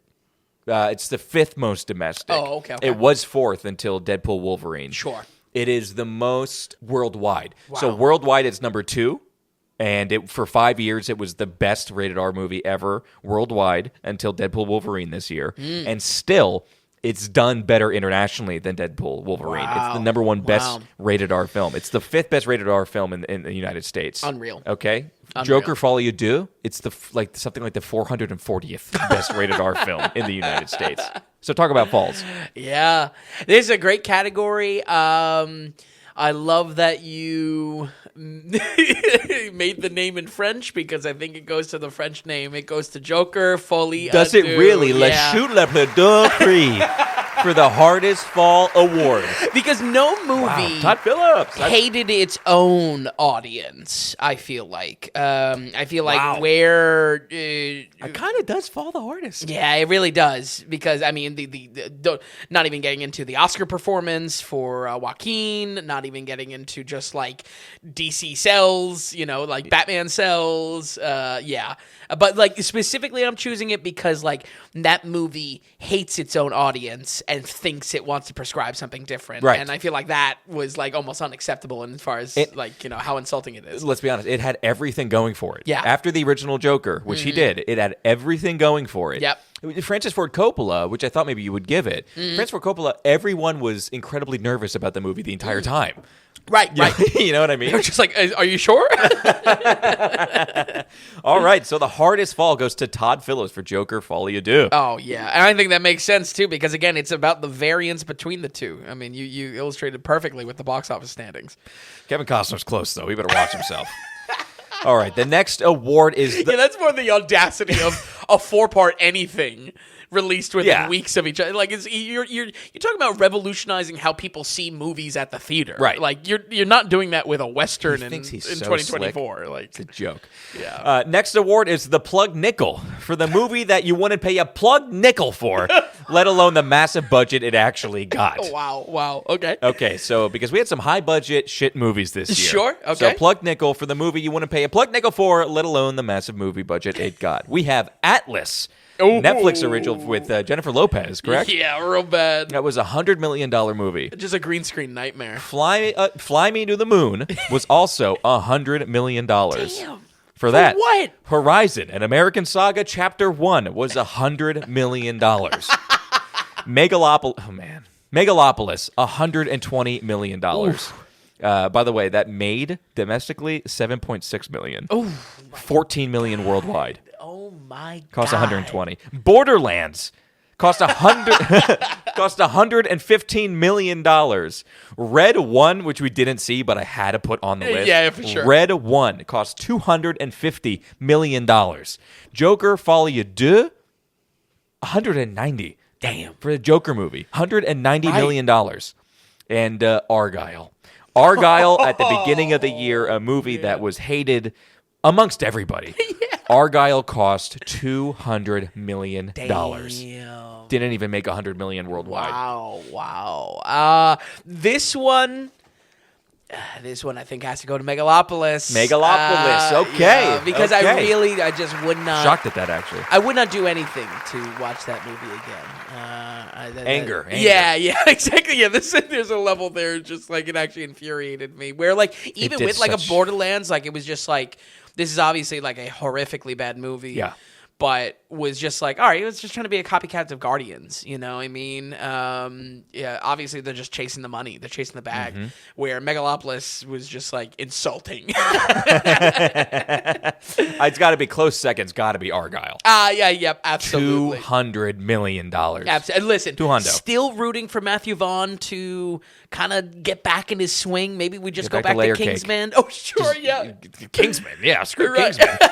We'll go back to Layer Cake, sure. Give him a $10 million budget or under, and he can do better because he's already You had. think you can get Daniel Craig back for Layer Cake 2?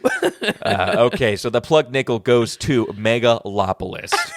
We have one more award here. I did my best for this year. This year was very tough, actually, to come up with awards. This is obviously my favorite award. It's fun. It's fun. It gives us time to put on a buzz, tie on a load through the normal awards. So by the time we reach this, like, well, I also like it because we might get a chance to highlight other films that don't belong in your typical average award. Absolutely. This is what we do mainly here. the bad ones. So this next film is the plug nickel. By the way, obviously was just for 2024. Okay. This last award is for podcast wide, all 232 films, or how many we did. This is the Employee of the Month for the actor who was the most believable at their character's profession. Wow. Oh, I like that a lot. pretty good, Actually. isn't That's good. So we have. Because like you're thinking about the role, and then you're thinking It's not about necessarily but the acting or this, that. character, Yeah, it's like yeah. who actually felt like what they were supposed to be doing. Very interesting. We have Paul Newman in The Hustler as a billiards player.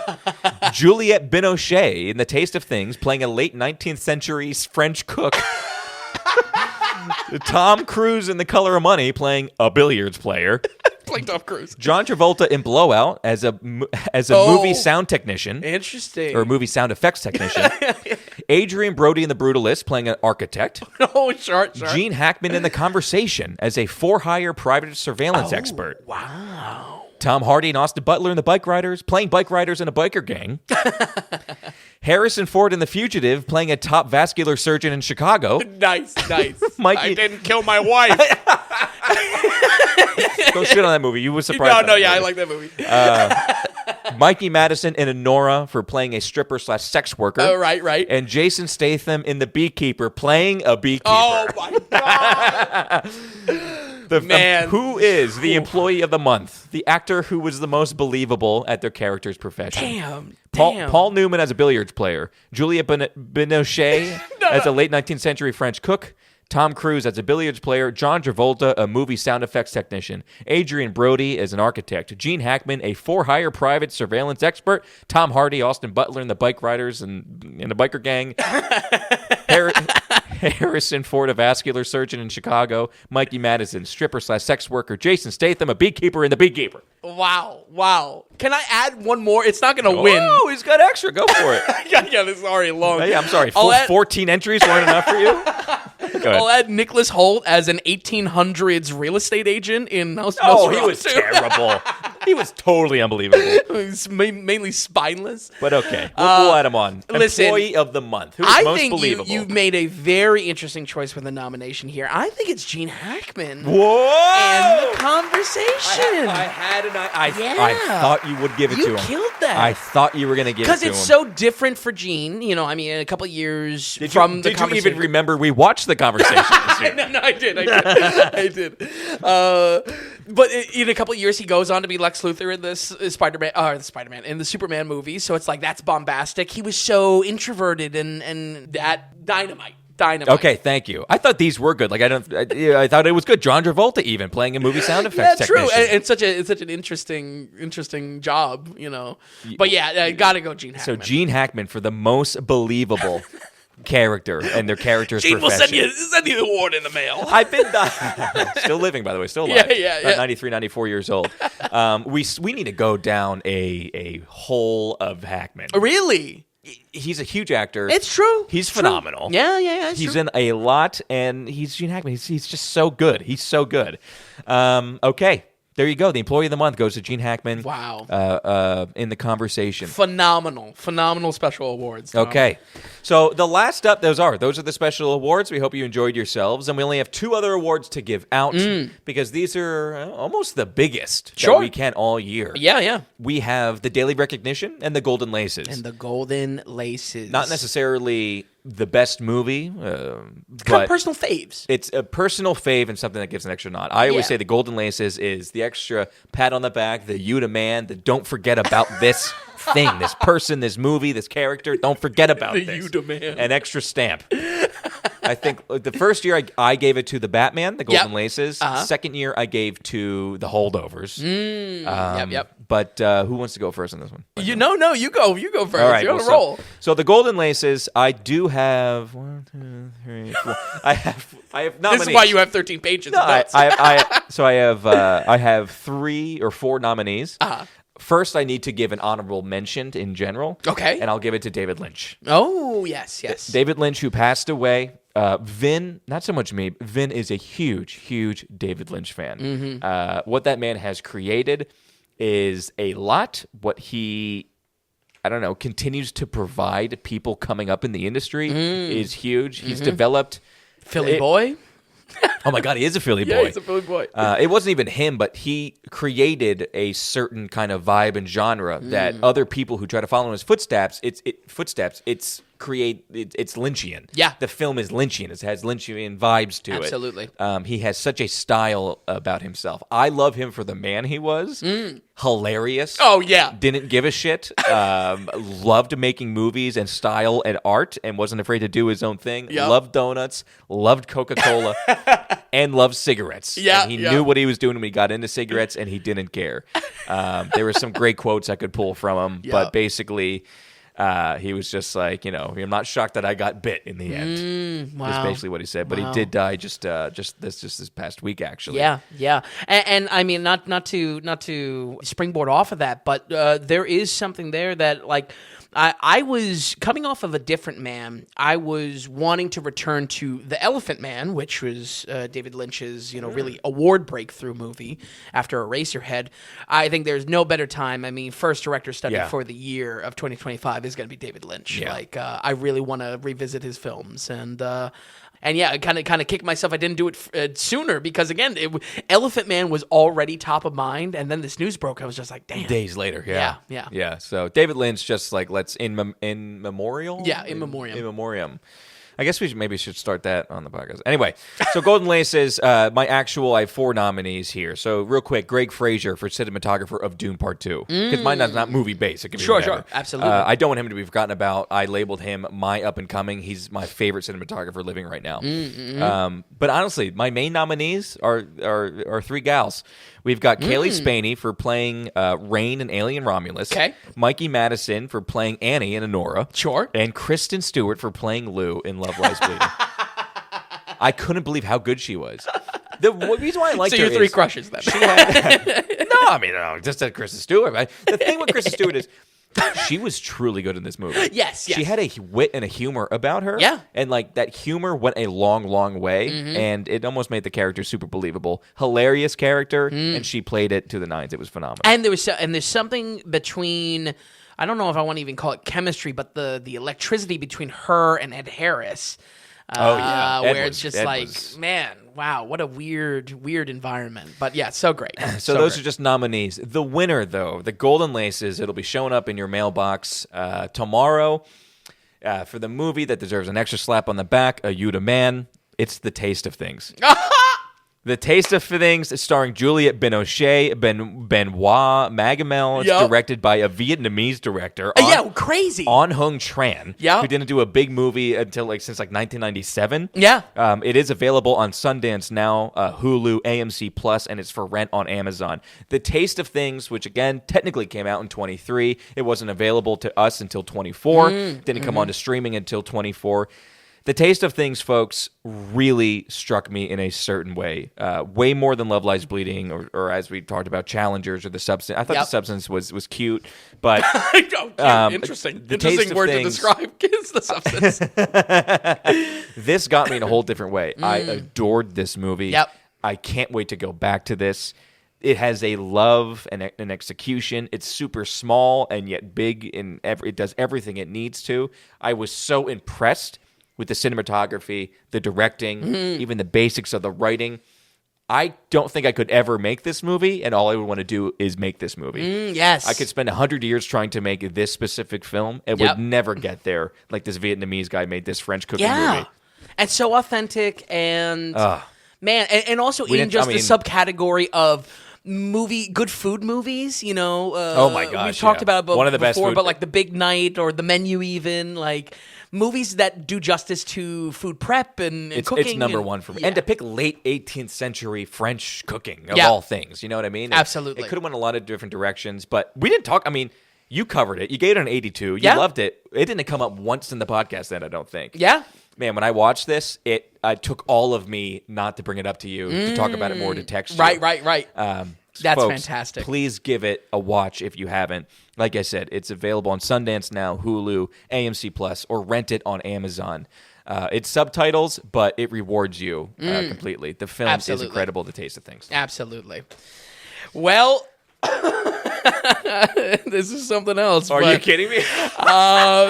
Well, for the Daily Recognition, it might not be in the States for, until very early this year, but it was something that didn't quite fit any of the awards above. Honestly, folks, I'm really happy with the distribution of the awards to movies for this year, as far as just kind of being, eventually what will be a compilation on the website, a good snapshot of 2024 and all that was really thrilling. See what you're saying. Yeah. What really stood out to me, what I want to recommend even without the podcast, but this one was missing from that, and such a genuinely wonderful film that I had to give it some love here. The Daily Recognition goes to Tom's recommended The Taste of Things. Yeah! We did it! Are you kidding me? We did it! High five. We're linked up. Folks. Swear to God. I show you right here. The Taste of Things from An Hung Tran. Okay, folks, and we didn't talk about this. Didn't talk. I swear to God. 200 and whatever. Yeah. A bunch of movies we watched this year. We didn't talk about this once after the podcast. You gave it an 82%. It's one of your most beloved films of the year. Absolutely. That was the hardest poker face. As soon as you were going into it, the hardest poker face not to be like... Did you know I watched it, by the way? I think so, yeah. I think we talked about it just a very tiny bit. Okay. Yeah, man. Last year... was it last year I gave it to John Wick 4 or the year before that? I'm forgetting. John Wick 4 was one of these rewards. Well, it was last year. John Wick 4 was last year. And it was one of those things where it's just like, this doesn't necessarily fit into the awards of what I want to give and what I'm after, like, quality-wise, but, like, still was, like, a movie I loved. Yeah. And, would just so strongly recommend. And that this year was The Taste of Things. I mean... I considered it maybe for cinematography, just because of, like, food shots, The cinematography was... incredible. Absolutely. To the point where we probably could have gave it a nomination for cinematography. Yeah.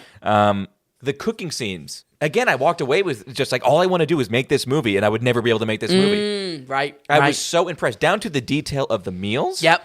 And then you have a bunch of guys in the film that could come off as the most chauvinistic pigs, yeah. And yet everything is like French elites, like, and yet it's lovely. Yes. The film is lovely. Yeah. And absolutely. Heartbreaking and beautiful. Mm-hmm. And man, will just impress you. The fact that the cooking, like I said, this Vietnamese director decided to do this and make it into a late 19th century French cooking thing. Yep. It's the technology you need to use that is overwhelmingly impressive. Absolutely. Because shit's being cooked on screen. Maybe it tastes like shit in real life, but it sure looks incredible.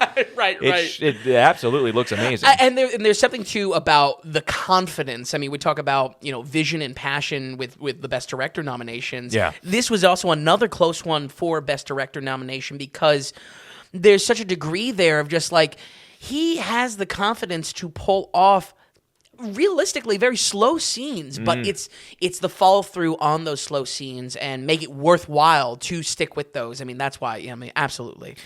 I love that we overlapped on this. I mean, this is huge. And folks, we didn't swear a peep. to In God. fact, I think we purposely be quiet on these yeah. because we want to surprise each other. Absolutely. There is something about like whether you know about a profession or not, even in real life, there's something about when you see someone killing it at their job. In excellence, You know, absolutely. even if you know nothing about their job, Yep. that's how good they are. They're impressing you because they're crushing it so much. Right.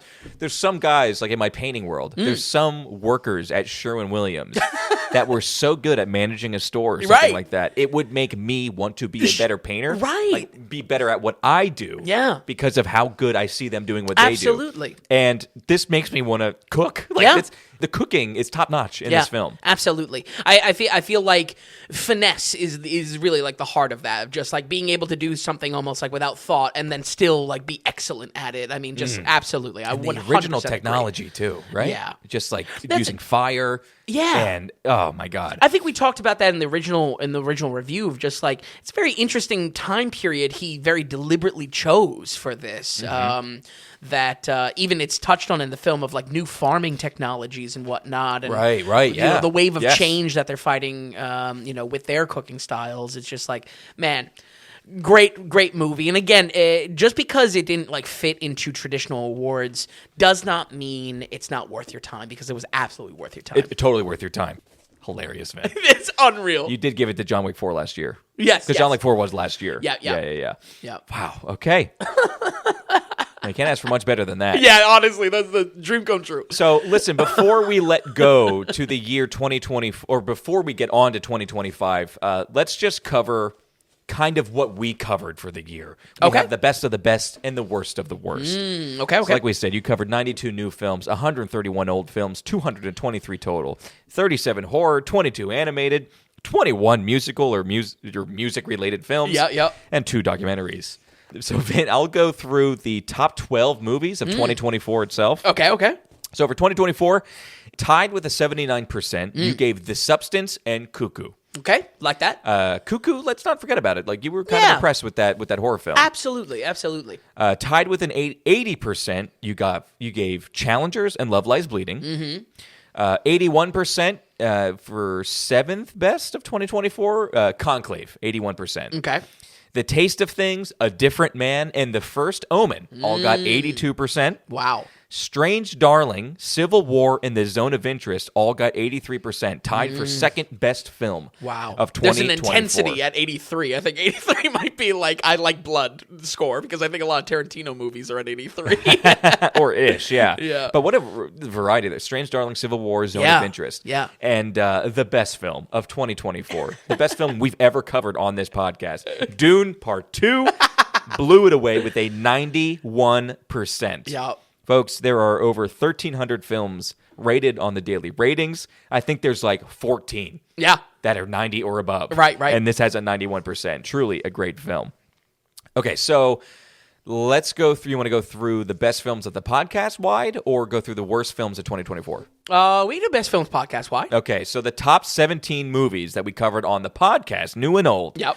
We have, with an 82%, A Different Man, The Florida Project, Let the Corpses Tan, The Taste of Things, and The First Omen. Let the Corpses Tan was from that director who did what? Why did you watch that movie? That was a random Western watch, I want to say. Oh, it was on your Western Yeah, list. That's yeah. right. Yep. So it was with an 82%. With And phenomenal movie. you liked it a lot. Yeah. With an 83%, you gave Swing Time, The OG Wizard of Oz, Civil War, Strange Darling, and The Zone of Interest. Reservoir Dogs, Mad Max Fury Road with an 84%. That's great. American Gangster and Apocalypse Now with an 85%. Wonderful. What is the third best film of the year, Vin? Third best film. I'm trying to think what I gave in that higher range. Apocalypse Now, American Gangster, 85. Damn. What did I give? I don't know, honestly. Paul Newman and George C. Scott Of course. in The Hustler. The Hustler with an 86%. did I And unbeknownst to you, now if people say, what's your favorite sports movie, it's The Hustler. It's The Hustler. By the way, It's mine, kind of like sports gambling, really. mine is The Color of Money. Yeah, by the yeah. way, because I love The Color of Money. A little disappointed what you gave it, but The Hustler with an 86% and tied with a 91%. Dune Part 2 and No Country for Old Men. Yes. When we did our special. That's great. We did our in-depth. Go back to that episode. I got a lot of good feedback on that special. Yeah. But those are the best 17 movies of the podcast. The worst movies I'm more interested in this. of 2024, we'll start with. Tied with a 34%. Bad Boys, Ride or Die, and Beetlejuice. With a 33%. Wow. The Crow. Yep. You hated the remake of The Crow. Ooh, so bad. 28% Argyle. We then have Amazon's We're already in the 20s. Amazon's release of Roadhouse with a 26%. Megalopolis with a 26%. Tied. So second worst film is tied with a 22%. Any guesses? Atlas. Borderlands and Rebel Moon Part 2, The Scargiver. Wait, Atlas isn't there? The worst movie of 2024. Jennifer Lopez and Netflix's Atlas with a straight just 20%. Yeah, basically J-Lo sitting in a desk chair with a green screen behind I thought you were very nice this year.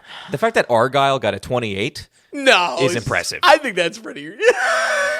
Those are your 9 worst movies. Bad Boys, Ride or Die, Beetlejuice, The Crow, Argyle, Roadhouse, Megalopolis, Borderlands, Rebel Moon Part 2, and Atlas. Honestly, if we added in Venom 3, Madam Web, that Red 1, yeah, they that might would be have been bloated. there. Yeah, Unfrosted, they would have been there. yeah, true. Okay, so the worst 15 movies of just the podcast of our 223 films. Tied in 9th place with a 33% is The Crow and Bad Boys for Life. Okay. We have at 30% Batman the Movie, which is also a so bad it's good. Oh, we yeah, kind of love that movie at the same absolutely. time. Pontypool, After Earth, and Argyle with a 28%. Wow. Well, After Earth, I mean, ooh, yeah, that was bad. Yeah, that was rough. Pontypool you didn't love either. Yeah. Roadhouse with a 27, Megalopolis with a 26, Mad Max Beyond Thunderdome. Oh, shit. That's the third Mad Max film, 25%. Yup. Finian's Rambo. Oh, not my boyfriend. Your dancing boy Fred with a 25%. Borderlands with a 22 and Rebel Moon Part 2 with a 22. Ghostbusters 2016 with a 21%. And tied with a 20%, Dune 1984 and Atlas with Jennifer Lopez. Oh, man.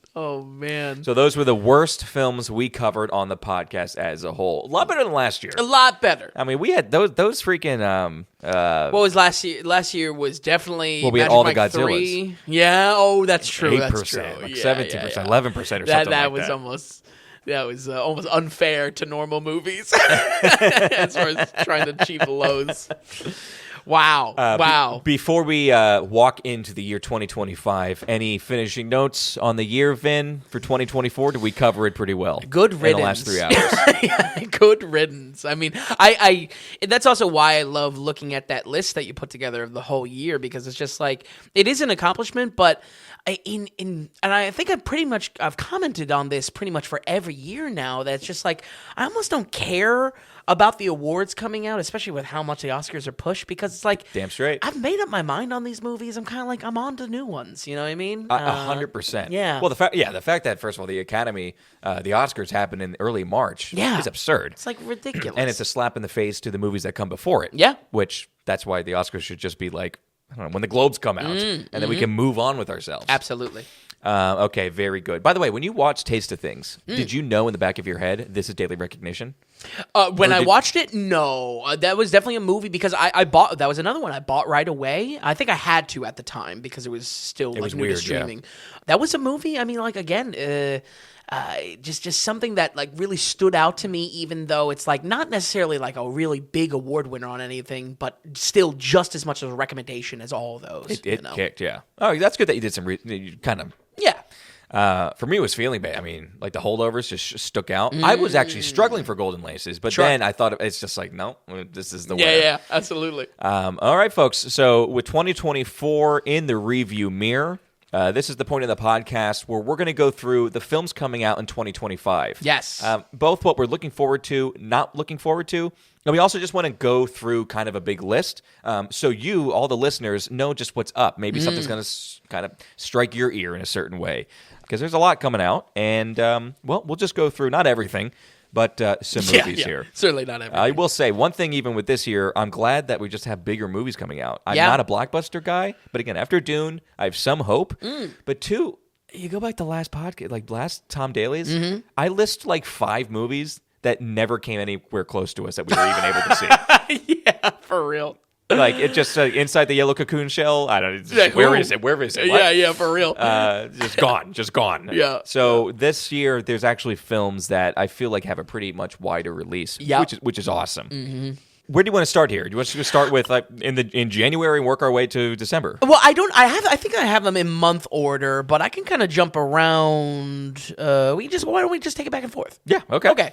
I think first off the bat, I'm interested in Steven Soderbergh this year. He's releasing Presence, which I think I'm going to be covering for next week, a horror movie that has been in the pipeline but like missing, and then clearly he's had the time to make another one, which will be Black Bag, which seems to be like a spy thriller. It comes out in March. Yeah. Like his release schedules are January 24th and March 14th. Yeah.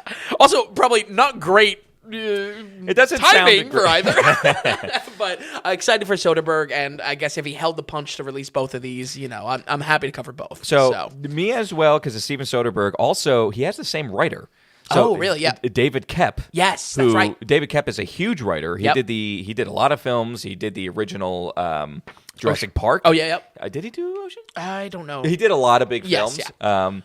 So he's on both of these Steven Soderberghs, and he's on the new Scarlett Johansson reboot of Jurassic World as well, or whatever it's called. Absolutely.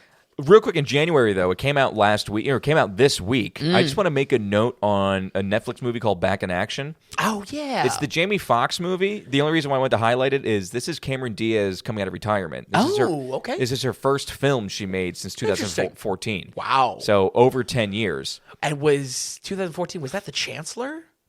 It was The Chancellor, but it was something else, too. She might have come with two films. And yeah, it's her first one. She almost left this film. She almost walked off set. Oh, okay. Because she couldn't deal with Jamie Foxx one day. Interesting. Jamie Foxx was freaking out or something like that. Okay. So she almost ditched the project as a whole. But that just came out. I don't think it's going to be good. But we kind of forget that Cameron Diaz retired technically. Yeah, absolutely. Also coming out next week. I'm excited for it. Comes out along with Presence, which is Flight Risk. Mel Gibson directing, Mark Wahlberg, and Mark Wahlberg's bald head is in it. Right. Features Mark Wahlberg's balding head. It looks ridiculous. Yeah.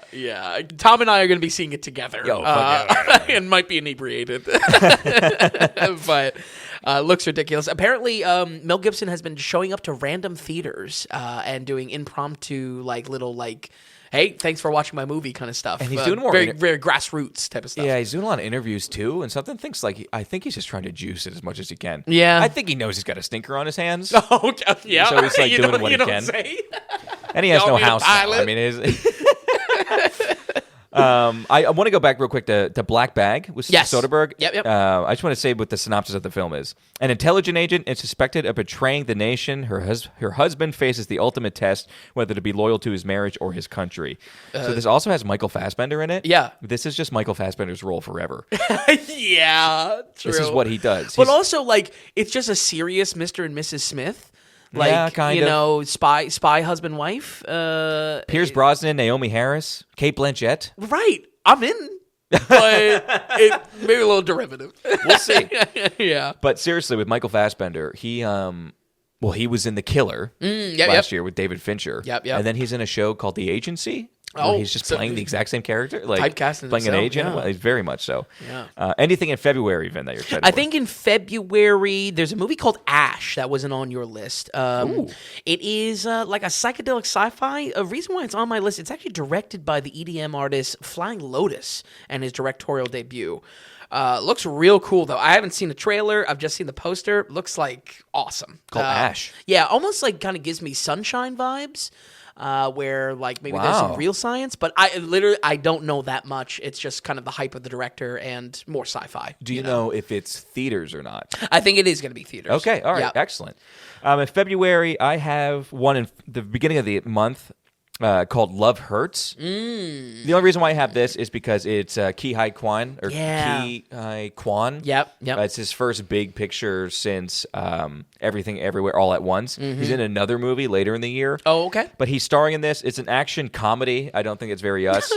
Yeah. But I wanted to mark it down because of him and the director. So the director is Jonathan Zubio. Okay. We don't know him, but he is like a serious and really well-respected stunts guy and coming from the stunts world. Sure. I don't know, like via John Wick, like with Chad Stahelski. Yep. If our action movies are going to start being made by some of the top stunt guys in the industry. Sure. Great trend. Like, keep it going. Absolutely. So I did have, that's called Love Hurts, February 7th. I saw the trailer. I did not like the trailer, but I'm with you as far as like if we get action talent making action movies, that's a great I support trend. that. Absolutely. I don't know if we'll love the movie. We probably won't. Right. Another thing, hey, on Valentine's Day, we'll go see it together. Paddington in Peru. I cannot wait for the Paddington movie. Yeah, I'm actually excited for that episode because it's going to be the 3 Paddington movies, new Captain America, and then an old Captain America that Matt D lent me. So that's... Wait, what do you mean old Captain? Like, yeah, there's a like Brave New World Captain America? Yeah. Well, the new Captain America is Brave New World, but there is a Right, okay. old Captain America, pre-MCU Captain America. Oh, like pre-Winter Soldier. Oh yeah. Ooh. Oh no, yeah. It is like it's like basically like a Batman Like a the Batman, movie. yeah. It's probably gonna be so bad. That's going to be a phenomenal episode. Yeah. The only thing coming out in February, I have some here in February. Yeah, I also have. Oh, I need to keep up with my Lord of the Rings guys. So the only one Lord of the Rings tangent is Elijah Wood is coming out with a movie, and he's in a movie called The Monkey. That's it. That's all I got. Oh wait, he's in The Monkey?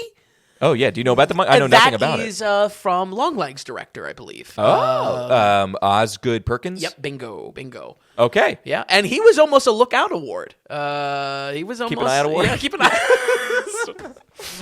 Flubbing our own award categories. Okay. Well, it's Elijah Wood. Yeah. Which I love. Elijah Wood deserves to be in a role like that. So, and then I just have this confusing. So, A24 is doing this movie called The Legend of Ochi.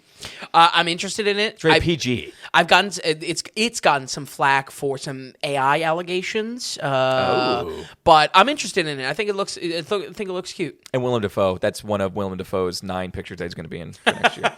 Anything in March, Vin? I think we're on to Mickey 17, right? Yeah.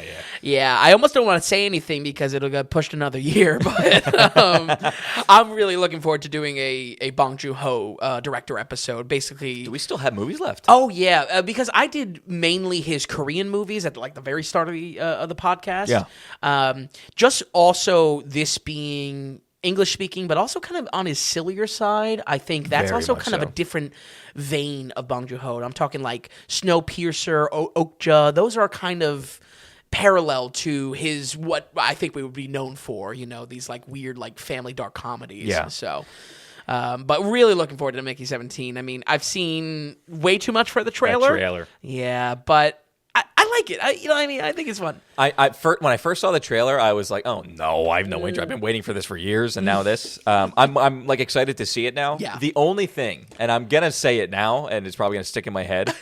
Mark Ruffalo characters in Mickey 17, I'm telling you right now, should probably just be Stanley Tucci.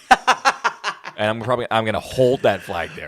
Until the movie comes out. Yeah. The next week, March 14th, is Black Bag, which we talked about. And there's this other movie that's starting to be really talked about for a Netflix release coming out March 14th, which is The Electric State. And this is it's Russo brothers. It's the Russo brothers, which my hype's over. I mean, after The Gray Man and one other, I think the Russo brothers, like a Zack Snyder, have fumbled their own momentum a little bit. And to me, they never had it. Like I don't like Marvel movies. Sure. But I mean, tremendous momentum coming off of Endgame. Talk about the hardest fall. Yeah. Kind of deal. For real. But real. it's retroactively give that to Gray Man. And it is Russo brothers on Netflix, and they have a huge budget. So it's because it's all Netflix too. You have Millie Bobby Brown, Chris Pratt. Yeah. So that right away I'm nervous for. But once again, Ki Hai Kwan, Jason Alexander, Woody Harrelson, Anthony Mackie, Brian Cox, Giancarlo Esposito, and Stanley Tucci.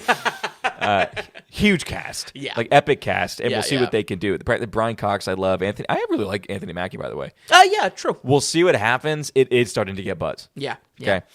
April. Anything in May, April? I don't know if this is May or April, but actually on the same weekend as the Passion of the Christ sequel is a vampire movie called Sinners.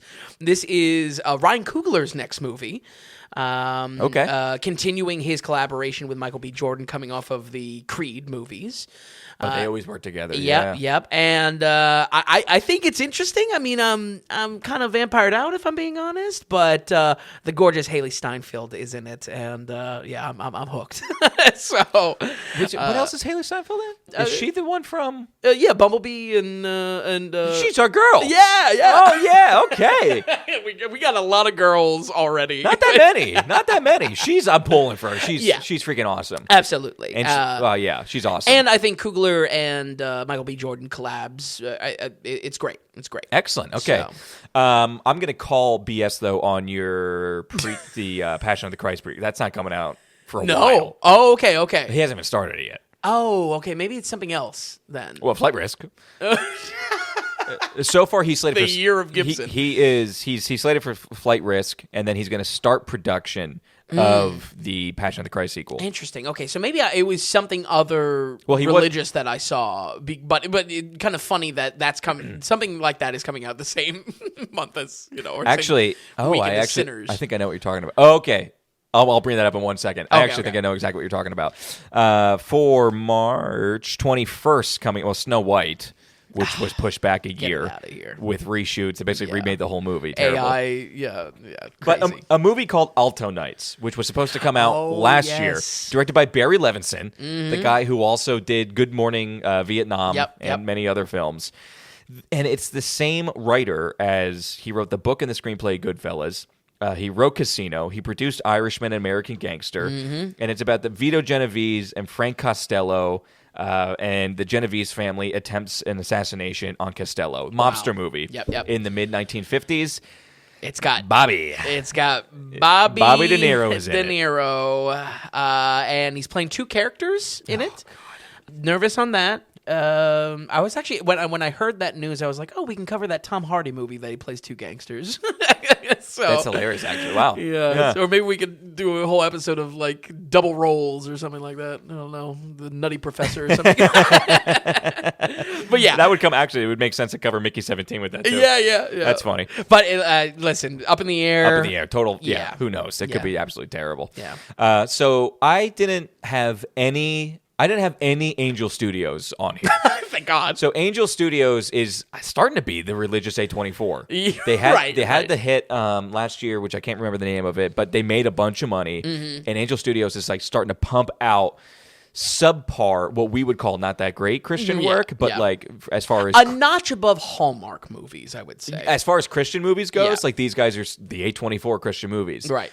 What surprised me, and they had a bunch of movies coming out this year. I didn't put any on except for the one called King of Kings. Oh, okay. This is their Angel Studios dip into animated films. Oh, okay. It's the story of Jesus Christ. Okay. That, again, not the reason why I put it on. Here are the actors doing this movie.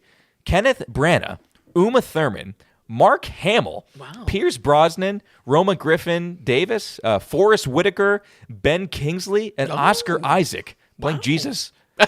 Interesting. These are big actors that Angels get. Well, I Mark Hamill voicing anything is great. Yeah, absolutely. But I mean, he's more of a talent in the voice booth than he is on screen. Seriously. Nowadays. Absolutely. But this totally shocked me because I was like, they're coming up with a bunch this year. I get what they're trying to do, but they're doing a Jesus story. It's animated, and they're pulling down these actors. Yeah. They might be a player one day. True. Because they're not a player now, but they're getting there. Well, you can also tell that by, what was that movie that we watched? Well, we watched... I gave it 2 shoes, a bad 2 shoes, but I did give it 2 shoes. Sound of Freedom. Yes. I think I gave it a 34 or something like that. Yeah, but you can tell that they have trouble with like their network because every trailer is just other Angel Studio properties that they're teasing. So, and every single trailer from that movie. After that movie came out, Sound of Freedom, they came out with another one that I forget the name of, but they got one main actor who's recognizable face. Sean Astin, Lord of the Rings boy, is in it. Oh, okay. He's very Christian. Yep. But that movie just tanked, I think. And Wasn't Nefarious no, Angel Studios? that was the Catholic Christian people that made that, but that's its own Not connected. Angel. Okay. I think. But anyway, it surprised me with the talent they're pulling down. I think it's a good highlight because they're making moves. Listen, I don't know if I'll be fully sold on it, but an animated project is how you're going to get my attention. It's just like Kenneth Branagh, Oscar Isaac. Brandon's always so interesting because he acts, but then he's like a better director than he is an actor. Directs so amazing it's like, movies. Yeah, like what are you doing? But April 18th. Also, we just have a movie coming out called The Ritual. I have no interest in it, but it is Al Pacino and my girl Patricia Heaton from Everybody Loves Raymond. Deborah, she's in it. Deborah. Anything in May, Vin? No, my next one is in June. Okay, so you don't have Mission Impossible: The Final Reckoning? Definitely not. Whatever, Tom Cruise hanging upside down on a biplane. Tom Cruise, it's supposed to be his last mission movie. After this, he signed a huge deal with Warner Bros. So it's he's been with Paramount for decades. I'll tell you what, and it's been a while since I remember watching, because we also watched them all like within 2 weeks. Dead Reckoning Part 1. Wait, it's not called Dead Reckoning Part 2? No, they changed it last year. Wow. It's Mission Impossible: The Final Reckoning now. Wonderful. That's fine. It's just what it should have been the entire time. Yeah, true. I will say, though, if they get a little bit more wacky with like AI bad guy from Dead Reckoning Part 1, it might win me over. Our biggest issue was the keys. Yeah, you got to drop the keys, the MacGuffin of the keys. Yes, absolutely. We both have no interest in Karate Kid coming out in May. In June, that will be probably an episode. I cover all the karate. It's going to have to be because that's a big release that week. Yeah. In June, the first week of June, From the World of John Wick: Ballerina. Listen, did you hear about the movie? Yeah, no, nothing about the movie. Well, they reshot the entire thing. Oh, well, just about. It was apparently it was doing really bad. They reshot it, and there's apparently a ton more nudity. Keanu Reeves in it. Oh. Well, I'm thinking like Ana de Armas. If it's doing bad, apparently it was show like, the girls. Just get more Keanu in to save it. Oh, no. But they reshot a lot of this movie. So it's definitely then like within the time between the films, we'll say. Okay. Oh, yeah. Or even maybe a prequel. We're both nervous. I know we're not, but we needed to kind of mention it. Yeah, man. It's just one of those things where it's just like, obviously I want Stileski to do good. Like I love him. But just like... Well, he's not directing it, don't forget. Oh, no. Len Wiseman is. So it's not even like... Well, then... We don't care if it's... I hated that. Yeah. But, Ana de Armas... She's gorgeous, so I'll root for her. The week after that, I don't think we care all that much, but it is a showdown of kids' movies. So really? We have Disney coming out with Elio, which is not an IP, like it's a new IP. Yeah. We have Elio, and then the live-action How to Train Your Dragon coming out the very same week. So that is big. With Disney Universal just like going after it. Yep. I was actually going to ask you, we can revisit that, but I think... do we cover the old? It's a remake of a live-action remake of the animated How to Train Your Dragons. Do I watch the animated beat for ones? beat. Wow. A lot of people are critiquing the trailer because it's literally the exact same motions, beat for beat, every single shot. Yeah. In the trailer of the old one is in the new one. I almost think like the best chance like at me liking the live action is not watching the originals, because I hear those movies are like revered. People love them. That's a DreamWorks, I believe, right? Yeah. So that's a tentpole DreamWorks. We'll see what happens that week. Elio, though, again, Brad Garrett, Everybody Loves Raymond, is very well represented. Everyone loves Raymond.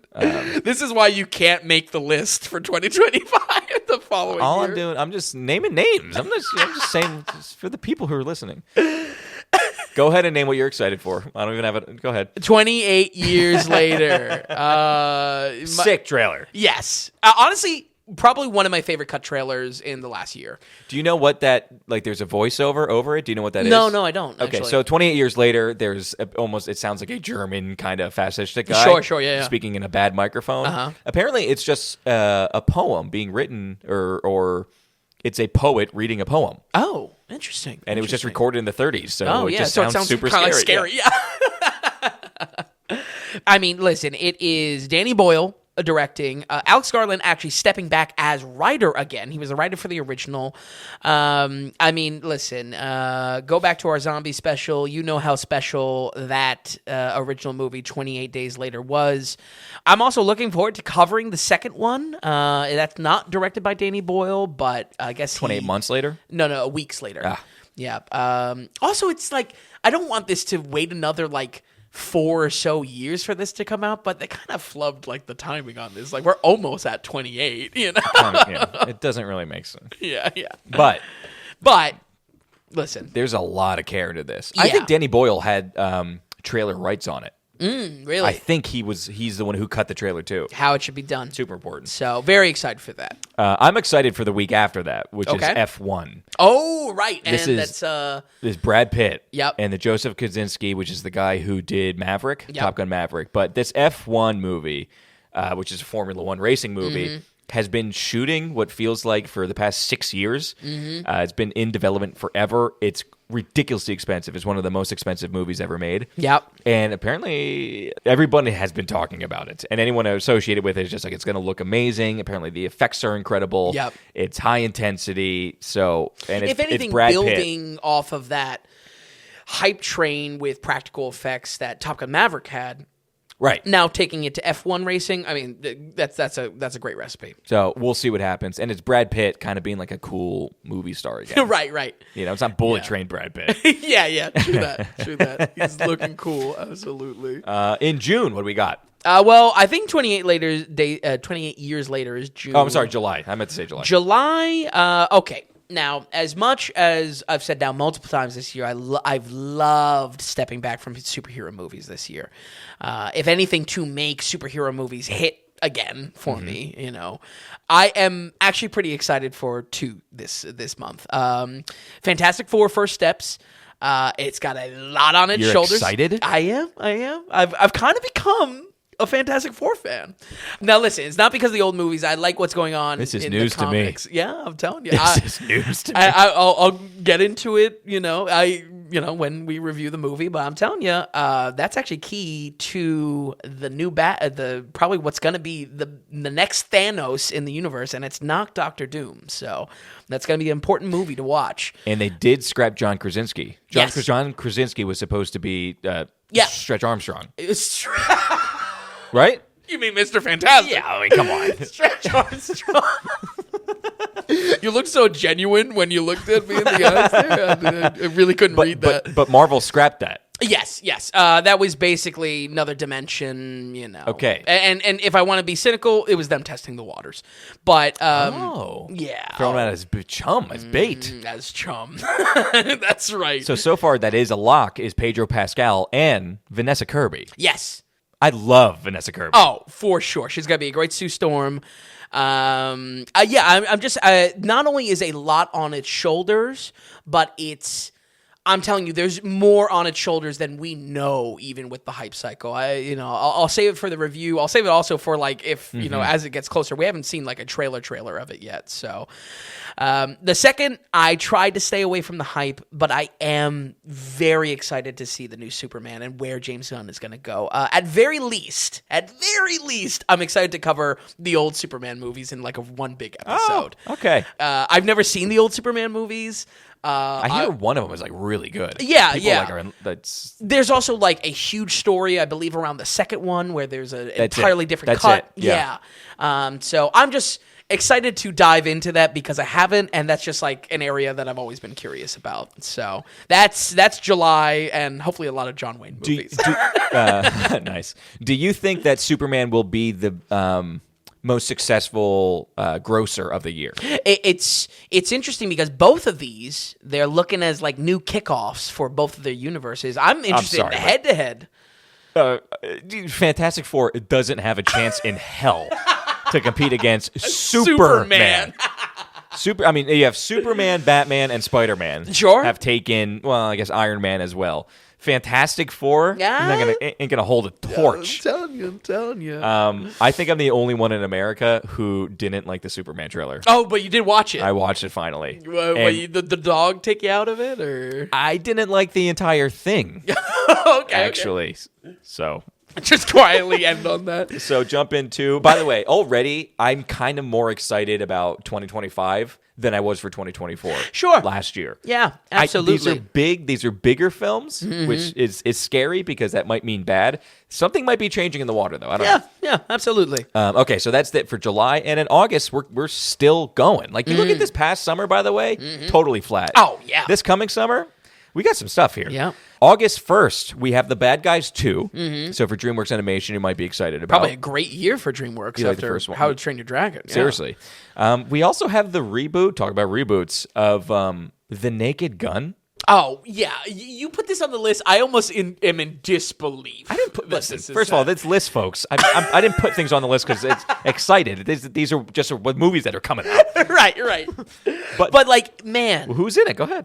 I don't know. Liam Neeson is playing the main guy, You and really think he's got the chops? and Pamela Anderson is the main girl. Well, who is making her chops in The Last Showgirls. yes. Hopefully, something I can catch in time before it's knocked out of theaters. But who knows? Who knows? But they are rebooting Naked Gun, and I hope Liam Neeson gets a decent paycheck because he's been making the same movie for the past 15 years. I mean, right? Actually, on that note, I hope it is a breakthrough for Liam Neeson because he needs a revitalization of his career. Yeah. He needs something new, to break the mold of old man with gritty voice. Well, would you agree he needs to put down the gun and start get back to drama Liam Neeson, not action Liam Neeson? Absolutely. Like, but I don't know why he's not even doing as comedic as The Naked Gun, I mean, like, I don't think he has comedic. Yeah. Huh. how do you live up? I mean, that is the stickiest of, the silliest of comedies, but You think he has comedic chops? No.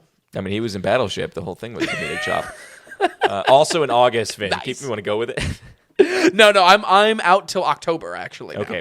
And my last one. August 8th is the Battle of Bacton Cross. Okay. So the title might change. There are rumors that this is going to get pushed. We talked about this last week or 2 weeks ago. Paul Thomas Anderson's latest film, most expensive film, shot on Vista Vision. Oh, wow. Starring Leonardo DiCaprio, Benicio del Toro, Regina Hall, Sean Penn, Elena Haim, Tanya Taylor, and Wood Harris. Paul Thomas Anderson has wanted to work with Leonardo DiCaprio for over 20 years at this point. This is the first time they get to be on screen together or make a film together.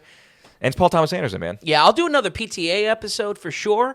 I just think, just even in what the type of projects you see at this far into the months, it just feels like ripe for pushes in some way. Even just till later. So in you the think year. this might? Well, it's getting says it's getting talked about like it might get pushed to 26. Yeah, but it's ready to go. Like it's done. Yeah. The only reason why it's Warner Brothers wanting to play around with their own schedule. Interesting. So we'll see what happens. But it is Paul Thomas Anderson, who isn't really. He doesn't make blockbuster money. Yeah, no. But they gave him quite a large budget on this. Yeah. So we'll see what happens. Also, if we do another episode, I think there'll probably be another 5 in his catalog, but we're going to be throwing some heat because there's not going to be enough to go around that we can dance around like some real heavy hitters in his catalog. Well, do we have to do we cover There Will Be Blood, or is that a special? I think that's a special, Okay, but yeah. still like The Master and shit like that. So. Yeah. Only thing I have in August as well, there's a movie called Mercy. I just put it in there because it is a Rebecca Ferguson film. Oh, okay. Yeah. And then September, did you say you have something for September? No, I don't know when. I think this is August. I'm sorry, October. It's Tron Ares. Yeah, so before that, in September, we have The Conjuring: Last Rites, directed by Michael Chavez, unknown who is starring in it, but it's another Conjuring movie. Yeah. And we have Saw 11. Yeah, I told you. There was cliffhanger on the end of the last one. Directed by Kevin Grutert, who also did Saw 10. Yeah. So that's September, looking pretty lackluster. We need to remind everybody that these are not all the movies coming out. We still have the award circuit, film festival circuit. Yep. There's going to be a lot of films that come out then. Yep. And a lot of these just feel stuff has moved. I mean, if anything, last year, the 2024 being an example of that, stuff moved constantly. Oh, nightmare! I think this year will be better. Yeah. Hopefully. Yeah. The very first week of October 3rd, a movie called Michael coming out, directed by Antoine Fuqua, starring Jafar Jackson, Coleman Domingo, Yep. Got a lot of Nia hype. Long, and Miles Teller. This is the Michael Jackson biopic. Oh, wow. Ooh, I didn't even know about that. Yeah, and that's our big music number for the year. Very interesting. It's like we got to have a music biopic, at least one a year now. True, so true. Because the year after, I believe, is the boss's turn. Oh, Bruce Springsteen. Yeah. you really got me there for a second. I was like, the boss. But that's Big that. Boss? Snake? The big movie for October, though, Vin, take it. It's Tron Ares. Yeah. Probably has no chance at being very good, but as is a theme with a lot of these, I'm super excited for the episode to come with it to cover the Tron movies. And I am rooting for this. I probably shouldn't because it's Disney ultimately, but I don't know. I'm excited to see what they could do with the world because there was a lot of promise in was it Tron Legacy? Yeah. Tron Legacy. Yes, it is. Yep. But I don't know. I don't know if Jeff Bridges is a part of it. There was rumors. Okay. I don't know if he's officially slated. I personally think go a little bit more wild with it, and part of that is maybe losing the connection to Jeff Bridges. Not that I don't like him in the films. I actually do like him even in the second one. But, crazy face CGI and all. But there's something there that I like that world so much, and we're kind of hot on that. I mean, we don't even like Tron Legacy that much, but we do like the world. This is what I'm most excited for. I'm genuinely super excited for Tron Ares. But I'm super nervous about it just because I'm not in love with the cast. Oh, okay. Jared Leto, Greta Lee, Evan Peters, who I don't really know, Hassan Minhaj, who I don't really know. I know a little bit. Jodie Turner-Smith. I just have concerns because I don't know these people too well. Is Jodie Turner-Smith the chick from Bike Riders, maybe? I don't know. I don't know. Jared Leto can go either way. And Greta Lee, I know really people loved her in past lives. She's, in my opinion, terrible in Succession. Like, she's not a good actress, and she has me concerned. The only thing... Oh, wait, you mean the morning show?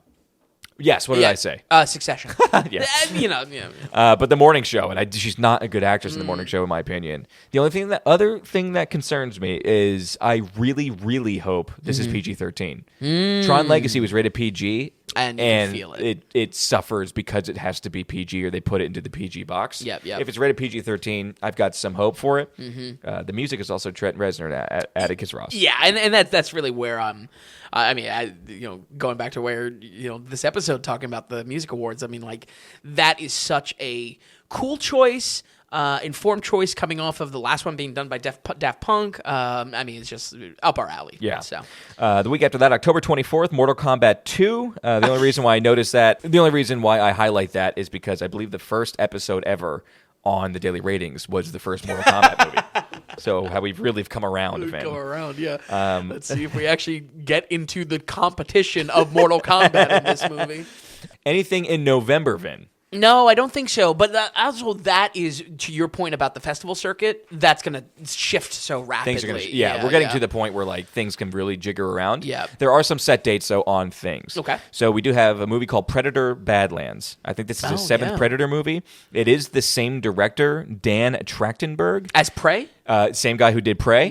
He's a Philly boy. Okay. Prey you liked. It was a Hulu movie. Right. $65 million budget, and you quite liked it. Or at least it impressed with what it was. He now has a $100 million budget, and it's a full-on like 20th Century Fox theater movie. I don't know what Badlands indicates, but I really do hope they do more time shenanigans of just like, let's set this in like, a different time period and see what they do against the Predator. Sure. I think that's not a recipe for success, but at least something that makes me interested. And this is actually a big week, November 7th. That's Predator Badlands. We also have Begonia, which is the latest Yorgos Lanthimos film, which you're not going to believe, but is starring Emma Stone and Jesse Plemons.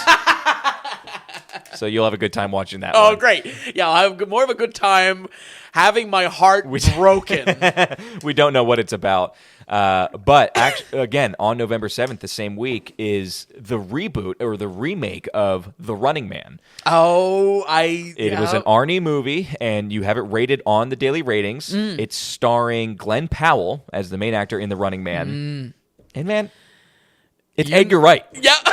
It's Edgar Wright is directing. Listen, I am very nervous about it. The Running Man, kind of a cool property. Like a premise and everything. Yeah. Not saying that it can't be done, but man, I just hope it's good. Like, I love Edgar Wright so much. Like, what I don't know. I have not seen any interviews of like why he would want to tackle it because he's writing the script, right? I don't think he. Let me check it. Okay. No. Oh, no. He's not. Michael Bacall. Interesting. Which I don't know who that is.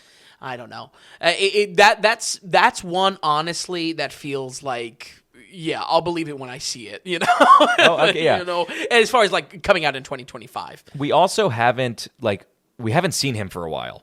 Edgar Wright. Edgar Wright. Yeah. Last thing he did was Last Night in Soho. Yeah. which you liked because you like him. Yeah. But we'll see what happens. Yeah. Otherwise, in November, of course, this coming Thanksgiving, we have Wicked Part 2, but it's actually called Wicked for Good. And as we talked about... For Good? Yeah. And then the last week of November is Zootopia 2 for Disney's push, taking almost the Moana 2 slot. Sure. One every quarter, yep. basically. Yeah. In December 19th, we have Avatar Fire and Ash. Unreal. Introducing the new Na'vi fire tribe called Ash People. They really couldn't come up with a better name. Well, it's from the land of unobtainium, Vin. Yeah, we can only for get real. so clever. For real. Well, I guess we'll do another Cameron episode. Maybe we'll cover Piranha 2 that he did. Maybe Terminator 2. Yeah, maybe.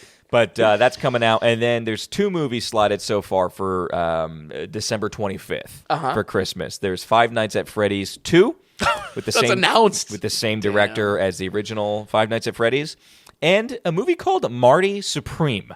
Oh, yeah. Based on the real-life professional ping pong player Marty Reisman. Yes. So I'm excited because ping pong. And I think this is from the Safdie brothers. Directed by one of the Safdie brothers. Oh, so this is directed okay. by Josh Safdie, and it's starring Timothy Chalamet, Gwyneth Paltrow, Tyler the Creator, Fran Drescher, and Penn Jillette. Wow. Wow. It's made by A24 and has a $70 million budget. Interesting. That's huge for A24. Oh, for sure, Because yeah. so far their biggest movie they ever made was $50 million and was Civil War. Yeah.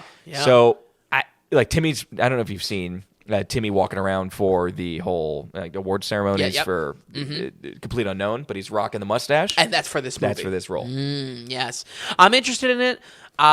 Score-wise on the website, I'm not really a Safdie Brothers You are not fan. a Safdie guy. Yeah, but I do, much like a lot of directors that I maybe, don't love every project, I'm always rooting for a project I do like from them. So Josh Safdie, I think, is the director of the two. I'm rooting for this movie because I think it's interesting. I think I like the ping pong angle. Yeah, that's kind of cool. Can't wait. Yeah. And if it's as nerve-wracking ping pong as Uncut Gems or Good Time, that sounds awesome. Make it a Challengers Sure, ping pong. yeah. Get us. Absolutely. Make us on the edge of our seat. Absolutely. We'll have Balls of Fury and then Marty Supreme. So true. I wanted to actually list a couple movies I'm excited for, but that have no dates. Oh, all right. They're set for 2025. We have no idea what the deal is. And I say excited with the parentheses because the first one is Horizon Chapter 2. Yeah. It was supposed to come out in March. No one knows. It doesn't. I don't know if it even has distribution yet. Yeah. It did have Horizon Chapter 1 apparently had some life on Netflix or Max, really? whatever it's Whatever on. it hit. It had an extra life because people are like, Interesting. oh, I can finally sit down And for a 3-hour movie, or at dedicate least the fucking time. split it up between 3 nights or whatever. Yeah. It's supposed to come out this year. Interesting. Also, something that's supposed to come out this year, Netflix, Happy Gilmore 2. Just saying it's coming out. Yeah, continuing that Adam Sandler deal. He's got to get one a year. A movie I'm excited for you about. Okay. Have you heard of the movie called Eddington yet? No. This is Ari Aster's next film. Oh. It is a modern-day Western black comedy starring Pedro Pascal, Emma Stone, Austin Butler, Joaquin Phoenix, and Luke Grimes. Wow, that's certainly a stacked cast. Takes place in New Mexico, modern-day Western. Wow. And then, Black Astor's comedy. Crazy. He is crazy. He's crazy. That's called Eddington. We'll see when it comes out. Interesting. We have the new Knives Out movie coming out on Netflix, Wake Up Dead, or Wake Up Dead Man. That's the name? That's a Knives Out mystery. That's the name. Oh, boy. So some of the stars obviously have Daniel Craig, DC Fever. Kaylee Spaney is in it. Yeah. She's I'm sure it's going to be who's who. Jeremy Renner, Josh Brolin, Kerry Washington, Glenn Close, Mila Kunis, Thomas Hayden Church, and Andrew Scott is in it. Nice. Thank you. You really snuck that one in there. We're almost 4 hours in. I still got the Yeah, jokes in. you still got it. We're still sharp. 2 more films kind of excited for, and Okay. these I'm actually excited for. Look, Vin's done. Yeah.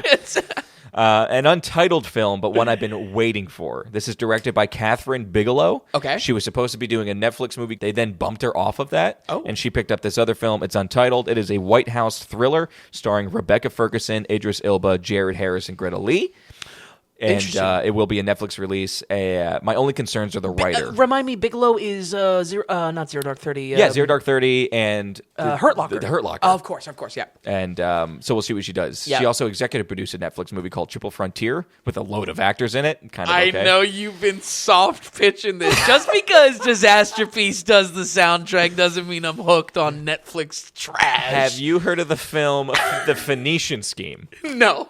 This is the feature-length film directed by Wes Anderson coming out. Oh, okay. An espionage comedy drama thriller starring Scarlett Johansson, Tom Hanks, Benicio del Toro, Benedict Cumberbatch, Bill Murray, Michael Cera, Charlotte Gainsbourg. So, another Wes Anderson film. Yeah. But I don't know. Espionage is maybe. I mean, it's probably just going to be very silly. But yeah. We'll see. I'm glad we have it. Yeah, absolutely. Wow. So that's what we have to look forward to. I think it's a much stronger list than last year. Oh, where last year I think I was struggling for a single one I was excited for, besides like Dune. Yeah. But even I think I don't know. I didn't listen to that section of the daily ratings or the Tom Dailies, but I think I was still like really nervous about Dune 2. Yeah, because it was like, well, of course. Yeah. It was like, where's this going to go? Exactly. Now we just have to get, nervous for Dune Messiah. Yeah. Which is going to be Something to be nervous absolute for. crazy. Those are all the lists of 2025. We hope some of you are excited for it. We have a lot to cover this year, folks. And there's going to be a lot more because, again, none of that is festival announces. Yeah. There's going to be a lot coming out of Sundance this week. And, of course, we have Venice and Cannes and all the other ones, Toronto and Telluride that are going to release some other stuff that we have to cover that I'm sure we'll have to cram in December of this year. Right, yeah. I think a lot of standouts. I think a strong year we've got coming. Absolutely. And a fun year. Yeah. I don't know about score-wise, right. but fun-wise. I'm with you 100% on, like, great to see, like, blockbusters kind of coming back, but, like, who knows the quality? Like, I mean, folks, you wanna maybe have your head spin. Look up what is potentially the plot of the new Jurassic World, and It's wacky. Yeah, it's very wacky. Not excited for that one. We kind of skipped past that one, if you notice. Skipped past it. Yep. Folks, we just want to get into a little bit of daily ratings as a whole here and where we're headed in 2025. My main goals of 2024, don't forget, we still had all of our backlog of movies that needed to get on the site. Oh, yeah. I was just happy I got those on. I got those on in May. Was very happy about that. And then finally, towards the end of the year, if people have been on the site within the past couple months, especially the past month, all of our tags were on there. So we love our producers. Matt D produced a couple years ago and suggested that for So Bad It's Good or for the Two Shoes, that we have some type of emblem on the site to at least like make that a mention on the site or on the movie. So when you're looking at movie posters, you will either see a shoe rating and it'll just be a shoe on there, and that's the Tommy Two Shoes. So anytime that comes up, you know that I gave it a score for whatever reason. And then also there is a Spig logo that we also have. It's So Bad It's Good. So when that props up, you know it's a bad movie, but maybe worth a watch because it's so bad, but it's good. Those are on the site as well. Absolutely. And love that we have it on the site. Further functionality on the site, which is always just like a labor of love. But let me say, folks, I mean, this was an idea from a producer, Matt D, like we said. So listen, we don't take these things lightly. If there's something that we think we can put into action and more importantly, drives home what we really want to accomplish here, which is recommending movies, maybe finding something, a diamond in the rough that you hadn't seen before. I think any kind of suggestions like that, we're always eager to hear from you. Yeah, definitely. And with that, we also did launch a new kind of special. But again, Vin and I were on it basically every single week, bringing a brand new episode for you. So we didn't have that much time to do specials. We did a couple, and the one that we wanted to introduce, the new kind of special, we did with No Country for Old Men. And it was kind of a special that looks at just one film. It is an absolute deep dive on one film. Hopefully, maybe we can get into that this year. I know Vin had one particular one he's been wanting to do. So hopefully we get a chance to do that, but we'll kind of keep that a little bit of a secret. All right, so coming up, I mean, who knows what we're going to be able to do. We want to grow. We want to continue to get better for everybody who's listening. And, you know, we want more listeners to get involved. We want more producers to get involved. We want to just keep the ball rolling and get bigger and get better for you guys. But one thing we can absolutely say that we're doing is we are launching a daily ratings shop. Yes. So we got merchandise coming. We have shirts and mugs and hats. Yeah. Yep. It's tied to pretty much on all our socials. The big effort from Tom and I was actually getting it on the website directly, which took a brainstorming session. But yeah, super excited for this. We got some great designs on there.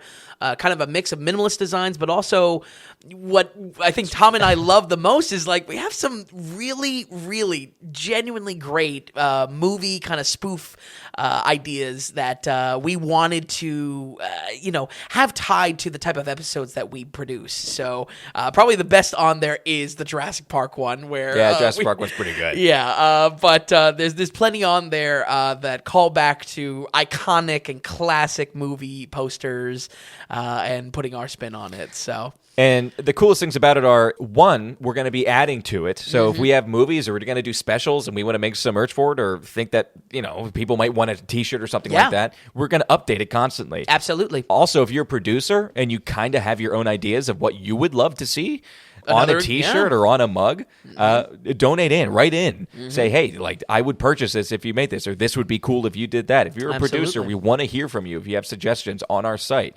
But the best news is you don't have to wait for the shop. It's online right now. When this episode comes out, you can go to thedailyratings.com, and right there at the very top bar, you will just see shop. Click on it, and you'll be directed to our Daily Ratings merch. So that is live right now. Second piece of this, in terms of trying to, actualize the goals for 2025, you got to say it out loud. You got to write it down. We've been trying to rework the concept of a newsletter. Tom and I are both submerged in industry news around this. We care about what's going on with movies. We care about what's happening with the industry. That's a natural way that we can try to funnel that value to you as well. So, in the effort of more content, we are going to be trying to launch a new show in addition to our weekly posting. This will be entirely in addition to the value we're already getting with our normal Daily Ratings podcast. Tom, you're going to be heading up the news show. And so every Tuesday morning, it's not like you have to subscribe to a new podcast or anything like that. Every Tuesday morning where you find our show, the Daily Ratings, you can check us out. It'll be, it's going to be like a 6 to 10 minute just news show. Drastically different. And it'll be me reading your weekly movie or film industry news, quick going down that. We'll go over the latest box office of the weekend. I'll let you know what Vin's going to be watching for that coming Thursday. But that's it. It's a quick weekly show every week to let you know what's going on in the film industry. So when you're at the water cooler, you know exactly what's going on. It's not going to waste a bunch of your time. But basically, we had a newsletter, and I started to expand the newsletter of what's included in that. It took a lot of time to do. Yeah. But because of our size at the time, and also just people don't love newsletters because... people don't love subscribing to newsletters. Nobody was really... We had some listeners. I don't want to say nobody.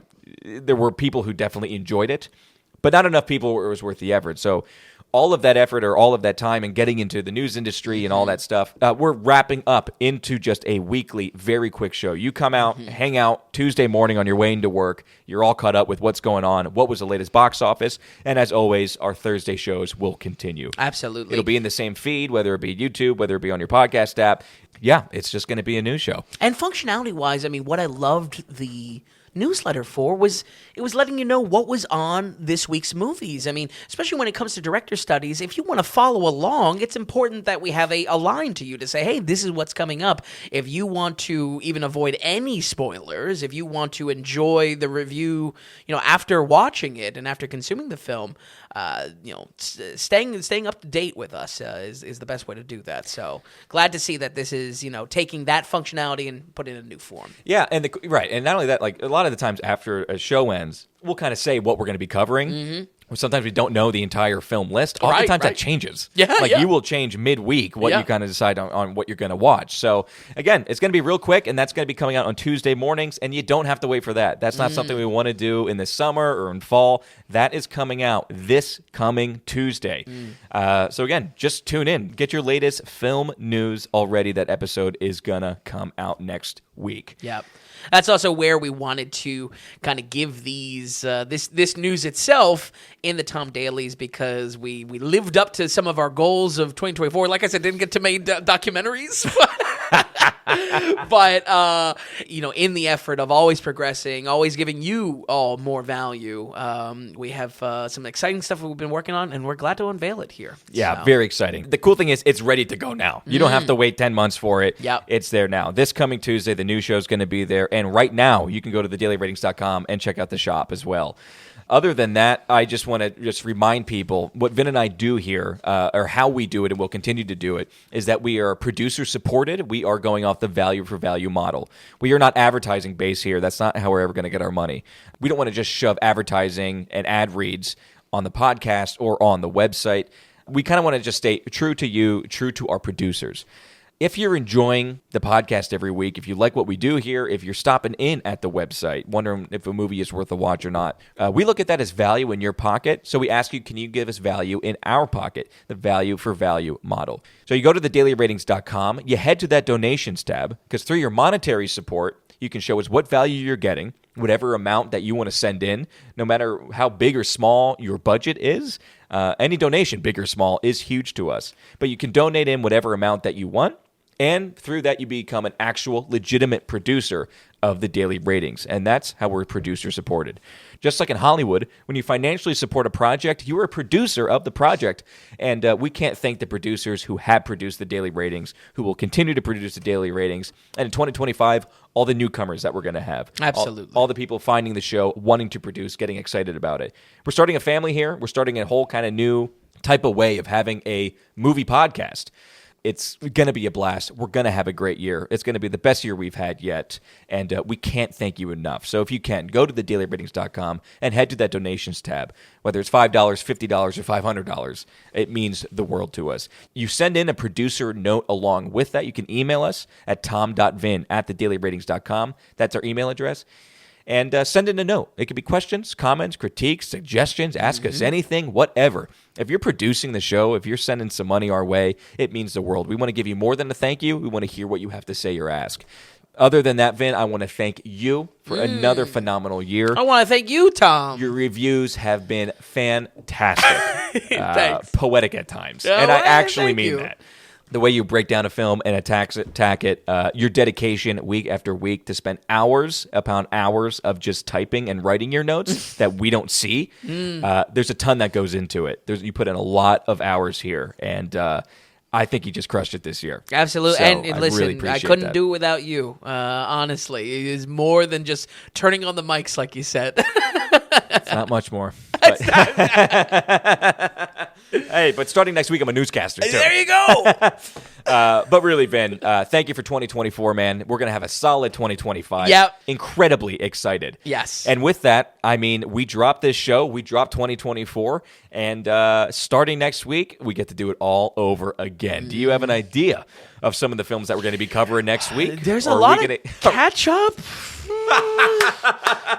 I'm already behind schedule. The dog is constantly trying to catch his tail. It's ridiculous. It's definitely going to be flight risk, though, because y'all need a pilot. Like I said, I'm going to try to squeeze in Better Man. But more than anything, what I do know is that even bleeding into February, want to do this David Lynch study, and we'll be kind of nailing down what movies to cover, and hopefully, all really good spotlights to a style that almost can't be pinned down. Seriously. And And Presents, by the way, next week. The Flight Risk. Absolutely. So, but hey, check into the news show, the Daily Ratings weekly news show, starting next Tuesday, because we'll have the actual definitive lineup. And like I said, Tuesday morning, stop in and get a look at that. Vin, thank you so much. We will pick up program as usual next week, folks. We hope you enjoyed this show, the biggest show of all of movies and podcasts, I guess. Folks, thank you so much. Please stop by thedailyratings.com. Check out the new merch shop, and we can't wait for 2025. So as always, we will see you back here next week on the Daily Ratings Podcast.